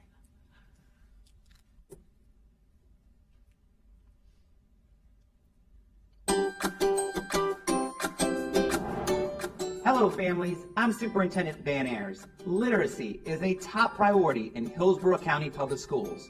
It opens so many doors and opportunities to be successful in the future. And I'm Shay McCray, Deputy Superintendent of Academics and Transformation. We are so excited to share how we can support your child to become a strong, confident reader this school year. There's a lot of research about the science of reading, and the best thing you can do with your child at home is read together. Your child has been given a pack of Just Right Reader decodable books just for them. When learning how to read, your child needs a lot of practice. Every time your child reads one of their Just Right Reader books, they're strengthening their phonics skills, vocabulary skills, comprehension skills, while accelerating their reading achievement. These books were specially chosen for your child. They're fun, colorful, and tell stories that get kids excited about reading. Plus, every book comes with a short and fun video that teaches a phonics skill.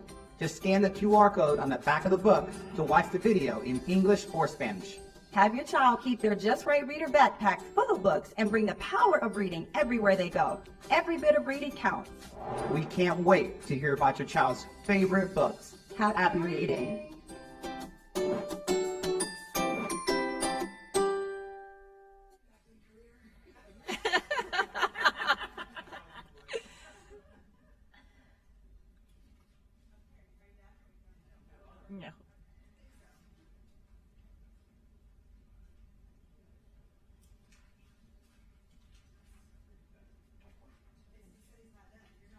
No, there's a few more slides.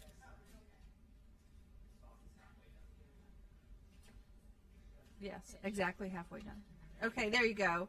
So our communications department has been integral helping us spread awareness about Step Up Scholarship accounts, which provide families with $1,200 for tutoring and resources to address learning gaps. Special thank you to Dr. Hahn for ensuring all of our eligible students received a flyer at the start of the school year.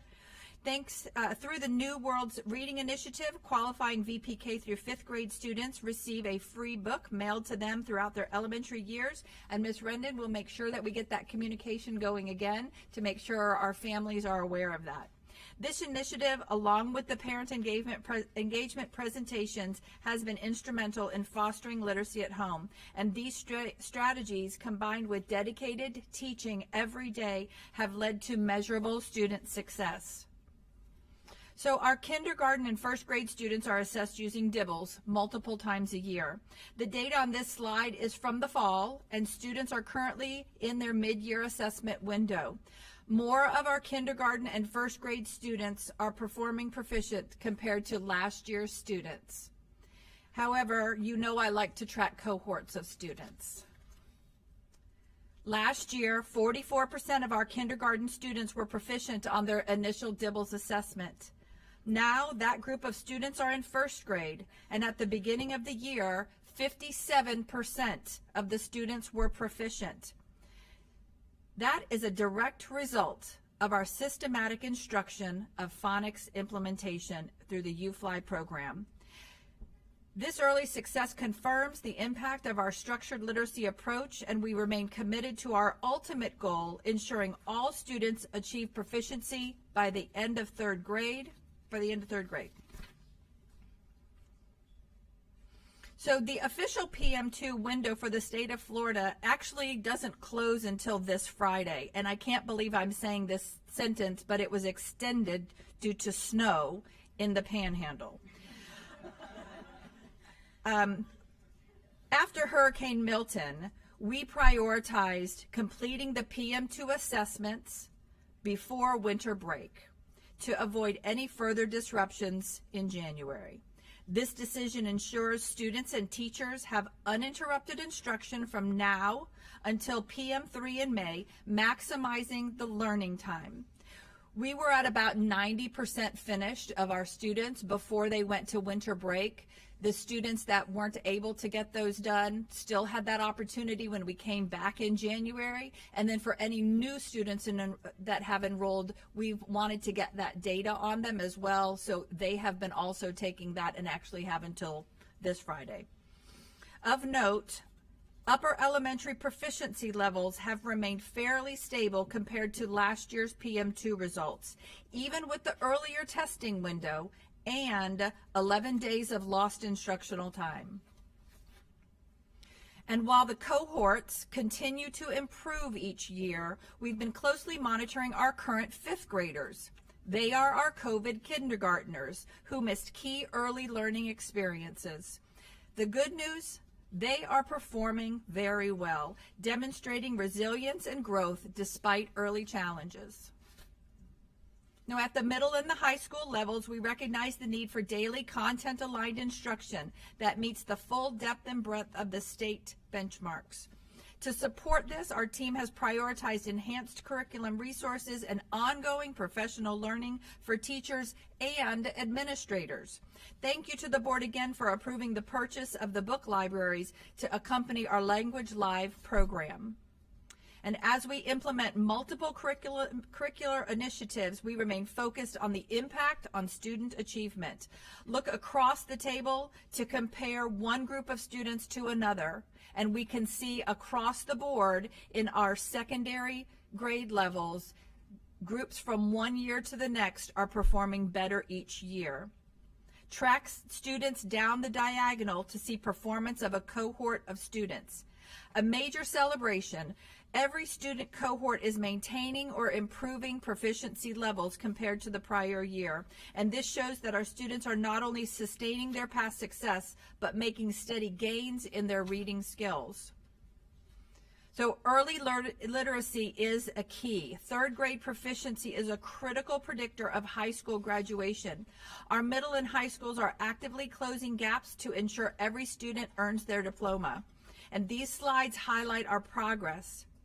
This side in particular, in the past year, we've reduced the number of seniors needing to meet their reading benchmark, the assessment part, by 7% at this time, in October.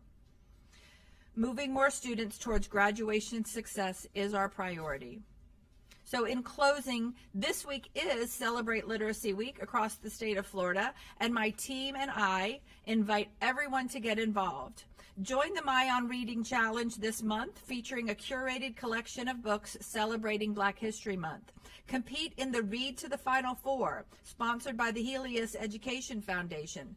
Tag yourself reading with hashtag #GetCaughtReading and share on social media. Attend a literacy event at Ippolito, Sulphur Springs, or Mitchell, and join us at the inaugural Vocabulary Symposium at Chamberlain High School this weekend. Thank you for allowing me the time and the opportunity to share the literacy updates and everything that my team has been doing to support students. We welcome any questions that you might have at this time.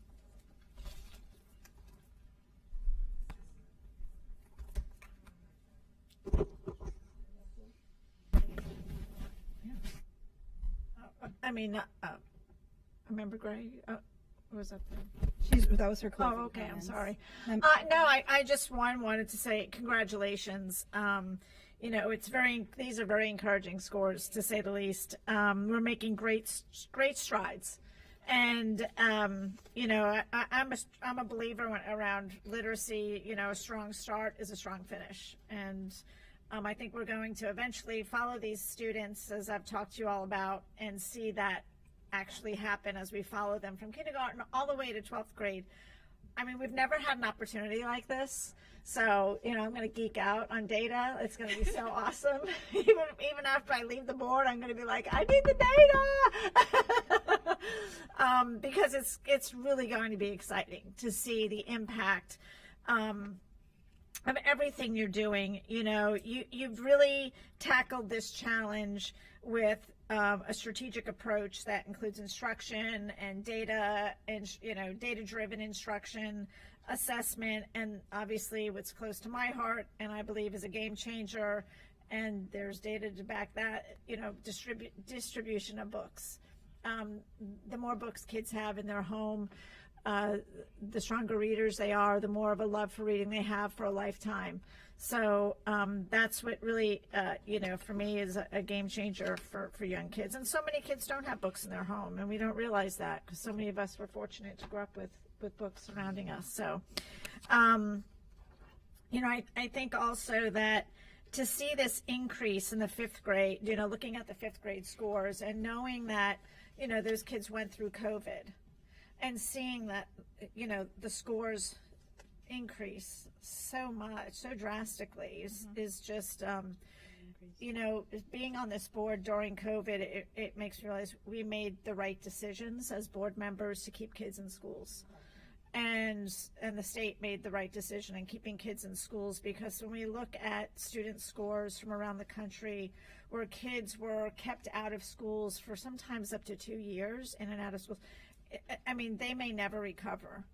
So this I think as a board, we can feel good that we made the right decisions in making sure our kids had instruction throughout that whole horrific experience. So good job. Thank you. I'm so excited to continue to support your efforts and certainly have a lot to celebrate.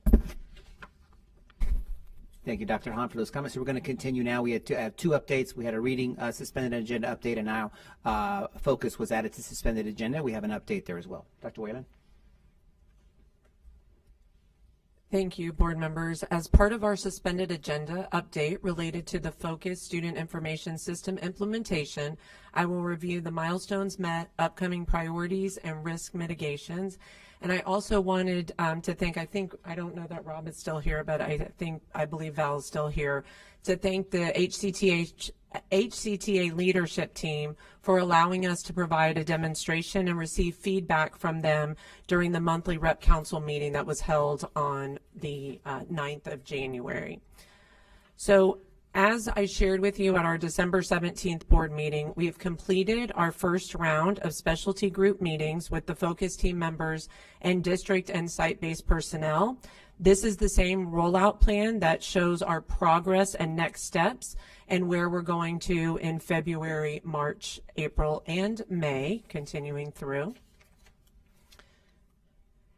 And then our final slide shares, and I always say that feedback is a gift, and this slide really shows and shares that information as we've moved through the first round.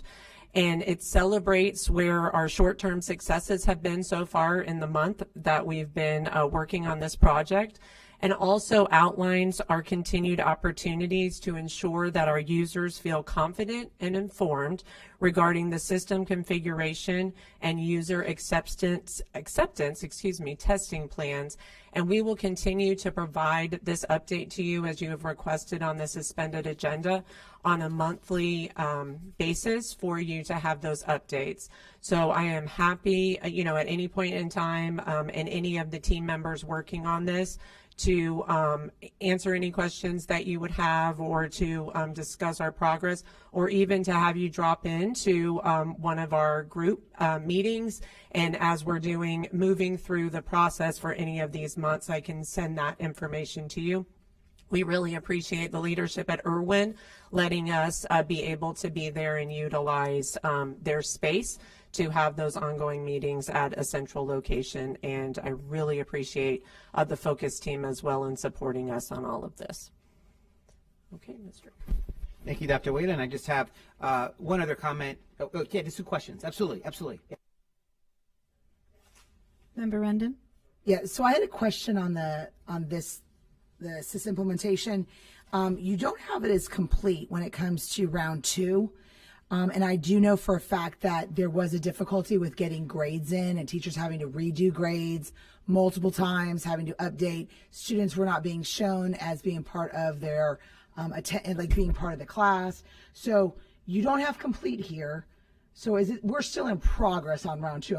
Because that date does not correlate with what's really happening in schools. Okay, so as a reminder, the grades are being reported in Synergy. So we've got both things going on right now. So what you're seeing on this is not related to the Synergy system.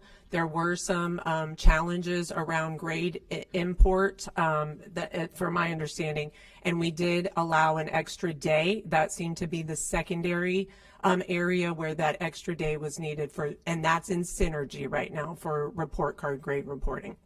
So I thought part of the suspended agenda was the combination of the two specific systems that we're using, because what's happening in Focus is not really what's happening always in the classroom. And so want to make sure that the updates we're getting is what's really happening. I think that's where my confusion comes in. I can add the Synergy pieces to that for the next update for you. Because I think that's, to me, that's important to make sure that if we're hearing from because they're working in Synergy. That is correct, right? So when they see completed, that doesn't really give them an indication of what's really being done and what's affecting teachers and students today. And that's a great point. So I can add the Synergy ramp down plan. I'll add that slide in my next one for February. Yeah, just so that we make sure we're aligned because I know that when you've got in here grades and report cards, no, it was more than just an extra extended day. They entered grades and they were gone. And the students were not included in the classroom. So I want to make sure that we give credit to the teachers and the staff that are working in Synergy on a daily basis, that this is not, we're not solving their problems yet. We're making Band-Aids because of Focus. Correct? I'm not sure what that we're making Band-Aids, but we have a Synergy ramp down plan, and we're still reporting in Synergy, just like we are right now for our next survey period for FTE. So I will ensure that I give those plans and where we've had pain points related to that. This is for all the data migration for our go live with focus for the 25-26 school year. But our staff are working in synergy. So we are band-aiding a system until we can implement focus. Yes. So that's why I want to make it very clear that we need to make sure we have updates. I don't know about the rest of board members, but I would like to know what our staff are doing right now and what they're working in. And we understand that because it was more than giving them an extra day. Like they were redoing work 2 and 3 times for grades. So I think we need to make sure we're on top of where that is and where those issues occurred because we're not implementing a new system yet. Correct. So thank you very much. Thank you, Ms. Brennan. And Ms. Chair Bond, what we'll do is to the suspended agenda update, we'll add synergy, update, and focus implementation. So we'll add those to both and provide those monthly. Also, just before I close out superintendent's comments, I just wanted to make a statement. We've had questions regarding enrollment and family concerns that are out in the community. I just wanted to make a statement regarding that. Know that, Hillsborough County Public Schools, we will always comply with all local, state, and federal laws. We will do all we can within the confines of the law to protect our students. And I want to note in the Florida consent decree, which I'll read off in a minute, legally we cannot ask immigration status, and I'll read it directly from the consent decree. No district shall inquire into a student's or his parents' immigration status. So that is not information that we had. We did send out some additional guidance to principals today, just to kind of, a lot of this is outlined in our current board policy 5540 with outlines, procedures that we have. So I just wanted to provide an update there. But we'll always comply with all local, state, and federal laws. We sent that guidance out today.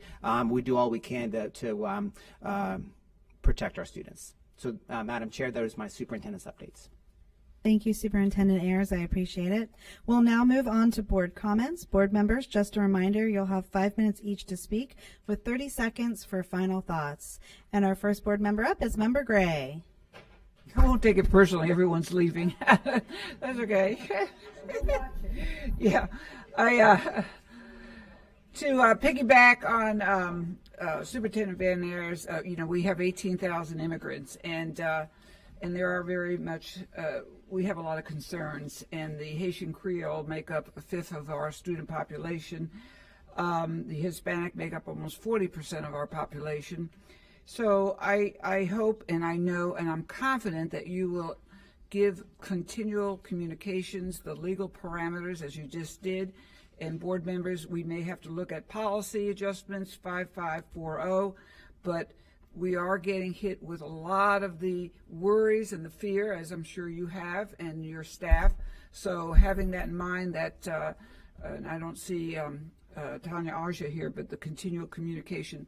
Oh, there you are. Okay. That will be very helpful for us so we could navigate talking points and responses with legal backings, etc. Pablo, do you have a few slides that you can pop up, and then I'll just remark on each one as they.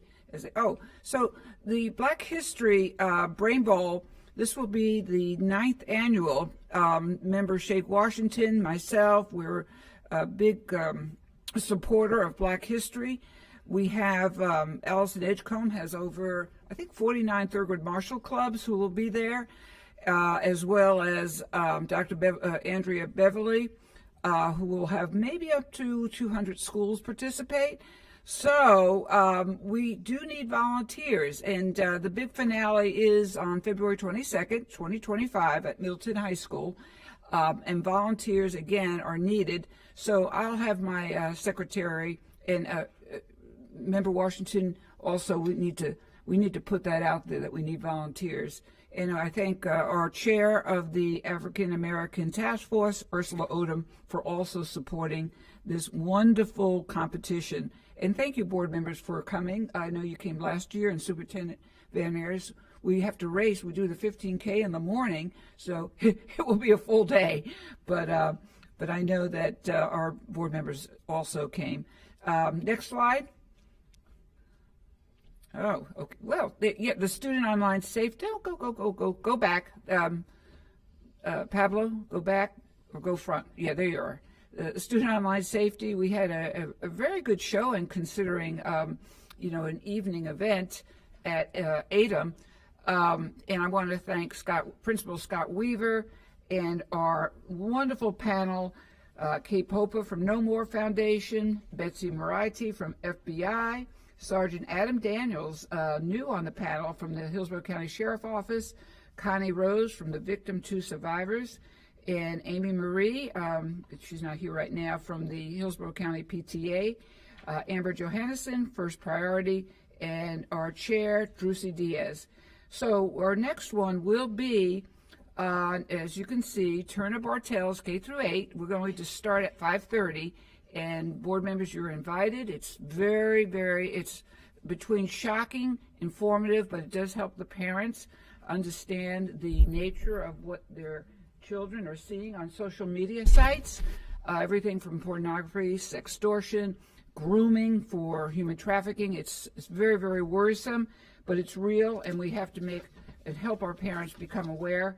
And as board members, we have to equally be aware. So, and thank you, Superintendent Van Ayers, for naming all the magnet schools that received the National Merit Awards. Very well deserved. A big thank you to our United States Representative, Kathy Castor, for pursuing the DoD grant for Tinker K through 8. Her perseverance resulted in tremendous benefits for our students of military families and beyond. The $86 million grant that she had worked on for a long time will facilitate the Tinker pre-K through 8 increased instructional teaching resources and site expansion for many of our military families. So, thank you, Representative Kathy Castor. Next, the great debate. Florida National Civics and Debate Championship in Orlando. One of our middle schools won second place in the impromptu speech in the middle school division. Congratulations to Madison Levitas from Randall Middle School. Next, get ready, get set, go.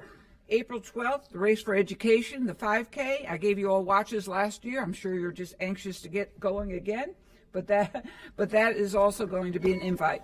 I think my time is up, so I'm all done. Yay! Thank you, Member Gray. Member Combs? Thank you, Chair Vaughn. Just a couple things. Congratulations to Lonzo High School for winning the Battle of the Belts. I know Member Rendon and I were there. I mean, just really important for kids to put their seatbelts on and how important that is and how it can impact so many students and so many lives. So I think that it's a great event that really recognizes student safety and how important it is for our students to buckle up. I also wanted to recognize Sickles High School in December at the Midwest Clinic. There was an international band and orchestra concert held in Chicago, and the Sickles High School bands were named the National Blue Ribbon Program by the National Band Association. There's only 2 bands in the entire country that were recognized for that. So Sickles High School was one of them, and the directors Keith Griffin and Heather Lundahl, the Sickles Band, they had to actually basically document for 5 years everything they've done, from the standard-based recognition to including concert recordings, programs, repertoire list, ratings of concerts. So only 2 bands in the entire country, and Sickles High School was one of them. I mean, that's one thing that I did not know a lot about before becoming on the board about marching bands, but boy, I wish I had known, because my kids definitely would have been in marching band if I had known, because I think it's just such an amazing program, and just the dedication from the directors and the students, it's just amazing, and the families. And then just thank you to Hillsborough Education Foundation for the Teacher of the Year. Really excited to have a Leto Falcon, Henry Bryson, who's also a social studies teacher, which is amazing. And then our Ida S. Baker, Antonia McCrae from Freedom High School, and then our instructional support, Bonnie Walters from Tampa Palms. I want to say something that, our board from the very beginning, I feel like, at least since I've been on the board, like mental health and making sure counselors are really, really at the forefront. That has really been like consistent through the board. And I think about, the amount of dedication it takes from our supervisors, our elementary, middle school, and high school, and our middle school supervisor. I think middle school is such a hard time, and the loss of Shinshira. I just, want to take a moment to think about, when I think of her, I think about her smiling and how happy she was and all the things that she's done in our district. So I just want to take a moment to say, she's missed. She had a big presence. She made a very big impact. And for us to continue working so hard for students, I think it's very important. Thank you. Thank you, Member Combs. Thank you for remembering her. Dr. Hahn? Thank you, Chair Bond. Yeah, I agree with you. It's so hard, you know, when we have to say goodbye to employees, whether it's through tragedy or retirement like we did today. We work very closely with everybody in our district, so it makes a big impact on the 7 of us. So I appreciate your kind words. This week, I kicked off the week visiting Plant High School. They had their ribbon cutting for their media center refresh, which looks amazing. I've seen a few of these refreshes now across the district. It's exciting. They talked a lot about how it's even increased the usage of the library. Students are coming into the library, whether it's to do homework or research or just relax. And it clearly, what we're creating now within our media centers is really a hub within the school.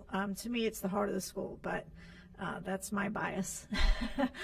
I had a wonderful morning today. I attended the Junior Achievement Workforce and Development Summit at Finance Park. It was really inspiring to see hundreds of students there engaging with some of the most premier businesses and top universities and colleges in our area. All these students are planning their next big steps, and that was very exciting to be a part of. And Junior Achievement, they've been in this community. We're getting ready to celebrate their 60-year anniversary. It's very exciting, and they continue to really be Hillsborough County Public Schools' premier partner around career and technical education. They're serving 232 schools and over 35,000 students in our district.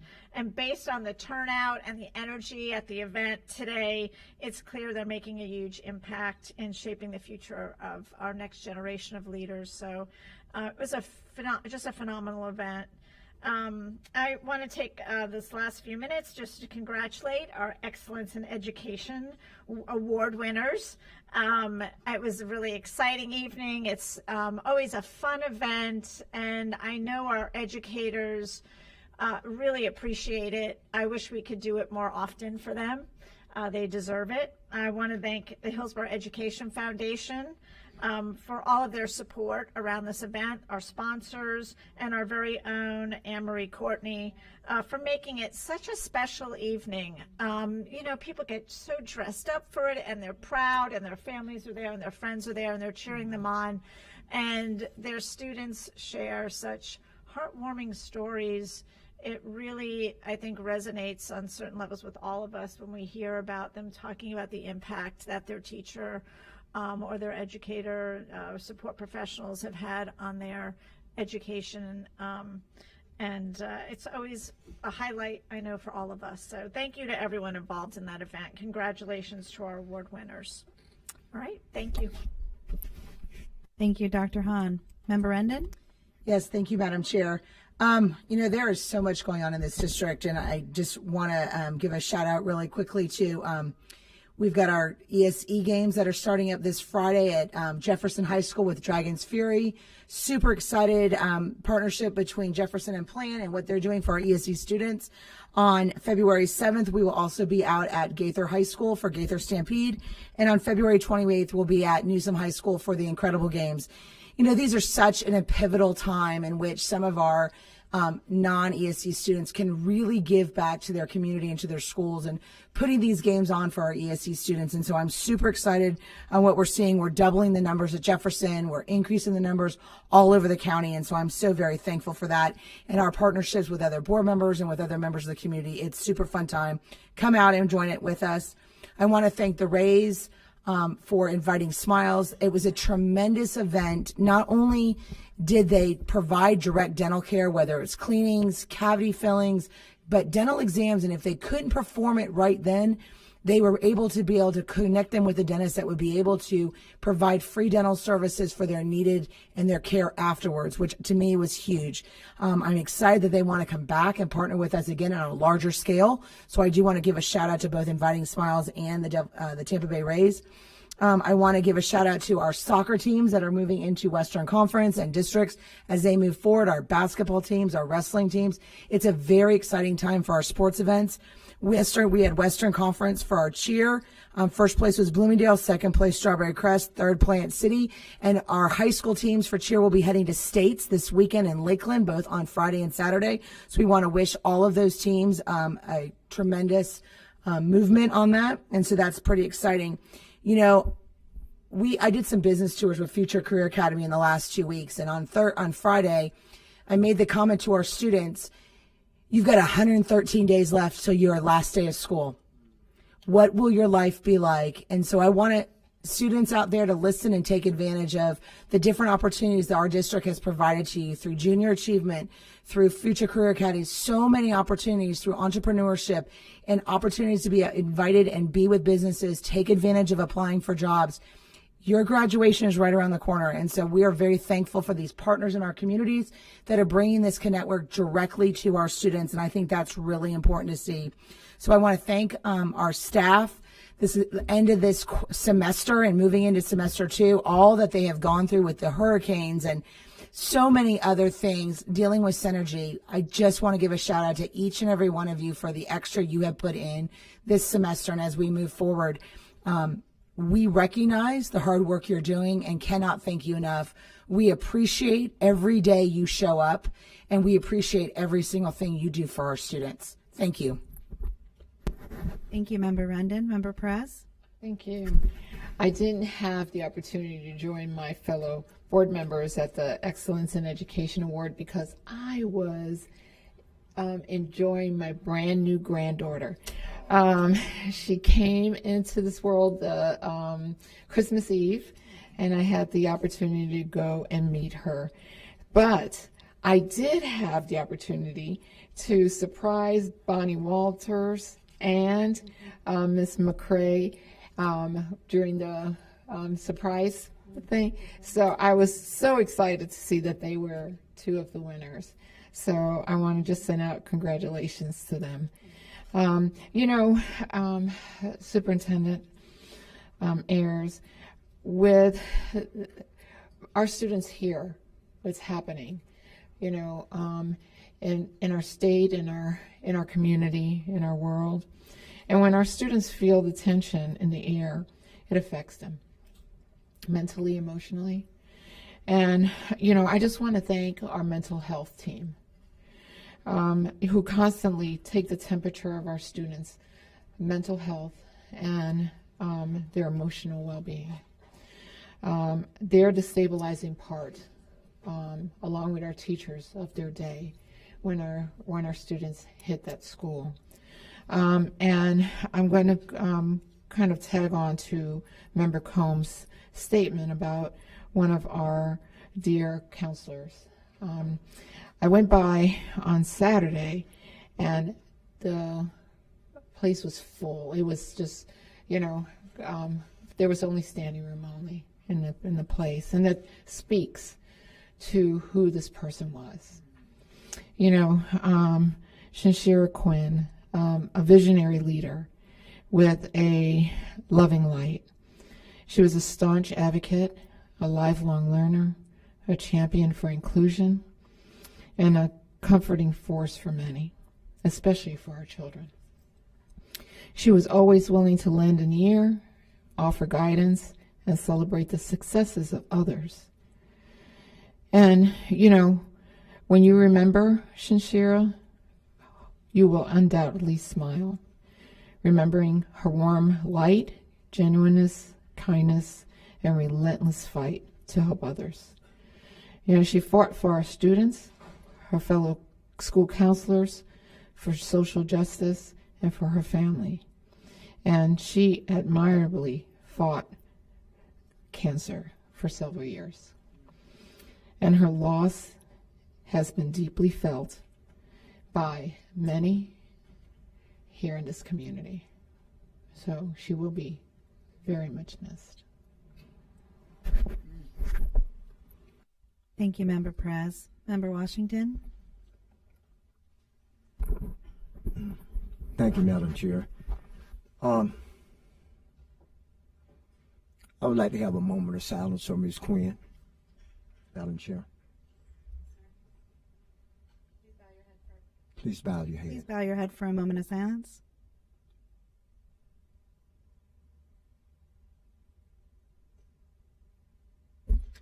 Thank you. I appreciate that so much. I would like to say congratulations to the Excellent in Education Award winners. I wasn't able to be there. The first one I missed in years. But it was great. I heard it was really nice. And congratulations to the winners. And I want to thank you all for the letters and emails and texts that you received for my recovery.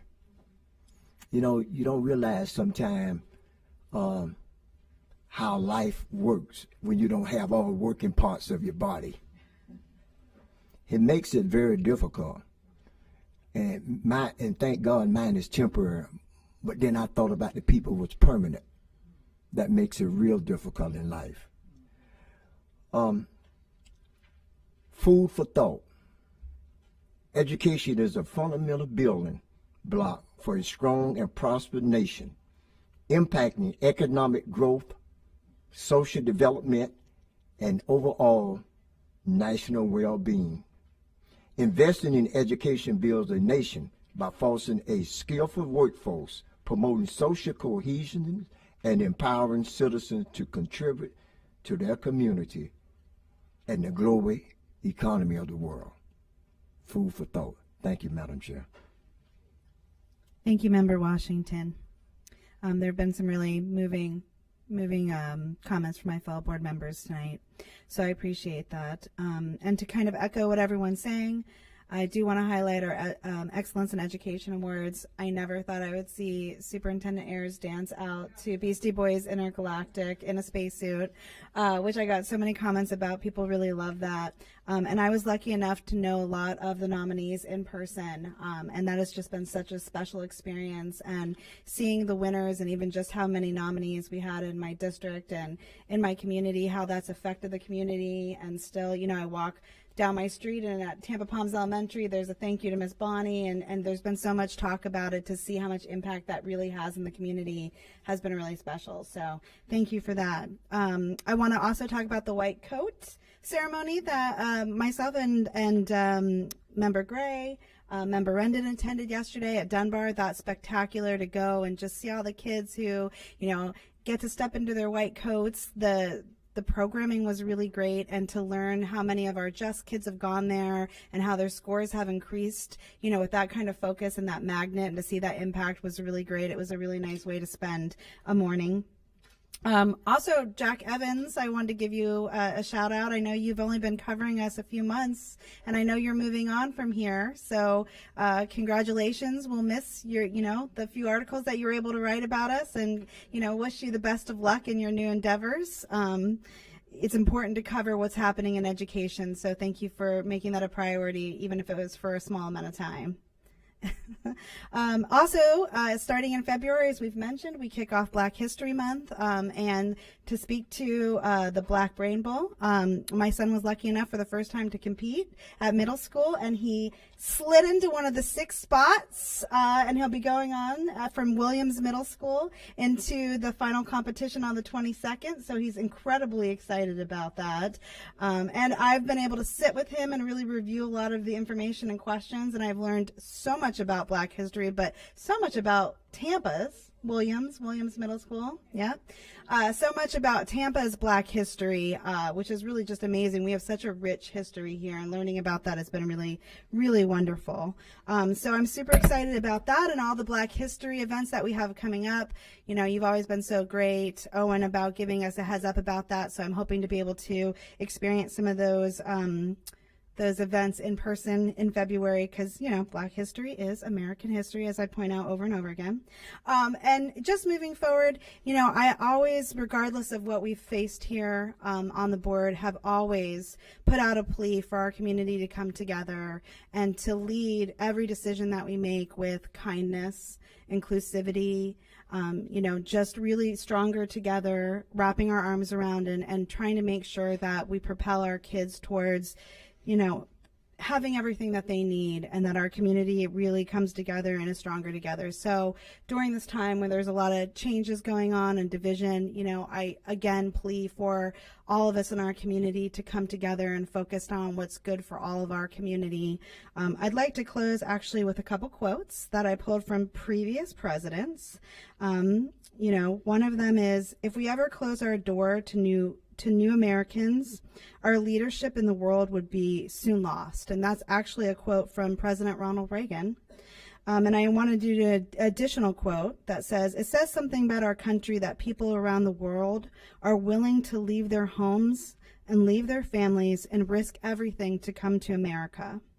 Their talent and hard work and love of freedom have helped make America the leader of the world. And our generation will ensure America remains a beacon of liberty and the most hope-filled society this world has ever known. And that's a direct quote from President George W. Bush. So I just wanted to remind us about those quotes as we move forward, how important our immigrant stories are to the fabric of our nation. I know we here at the district and my fellow board members are all committed to making sure every single one of our kids has the best experience possible. So thank you for the time to talk about that. And with no further business, this meeting is adjourned.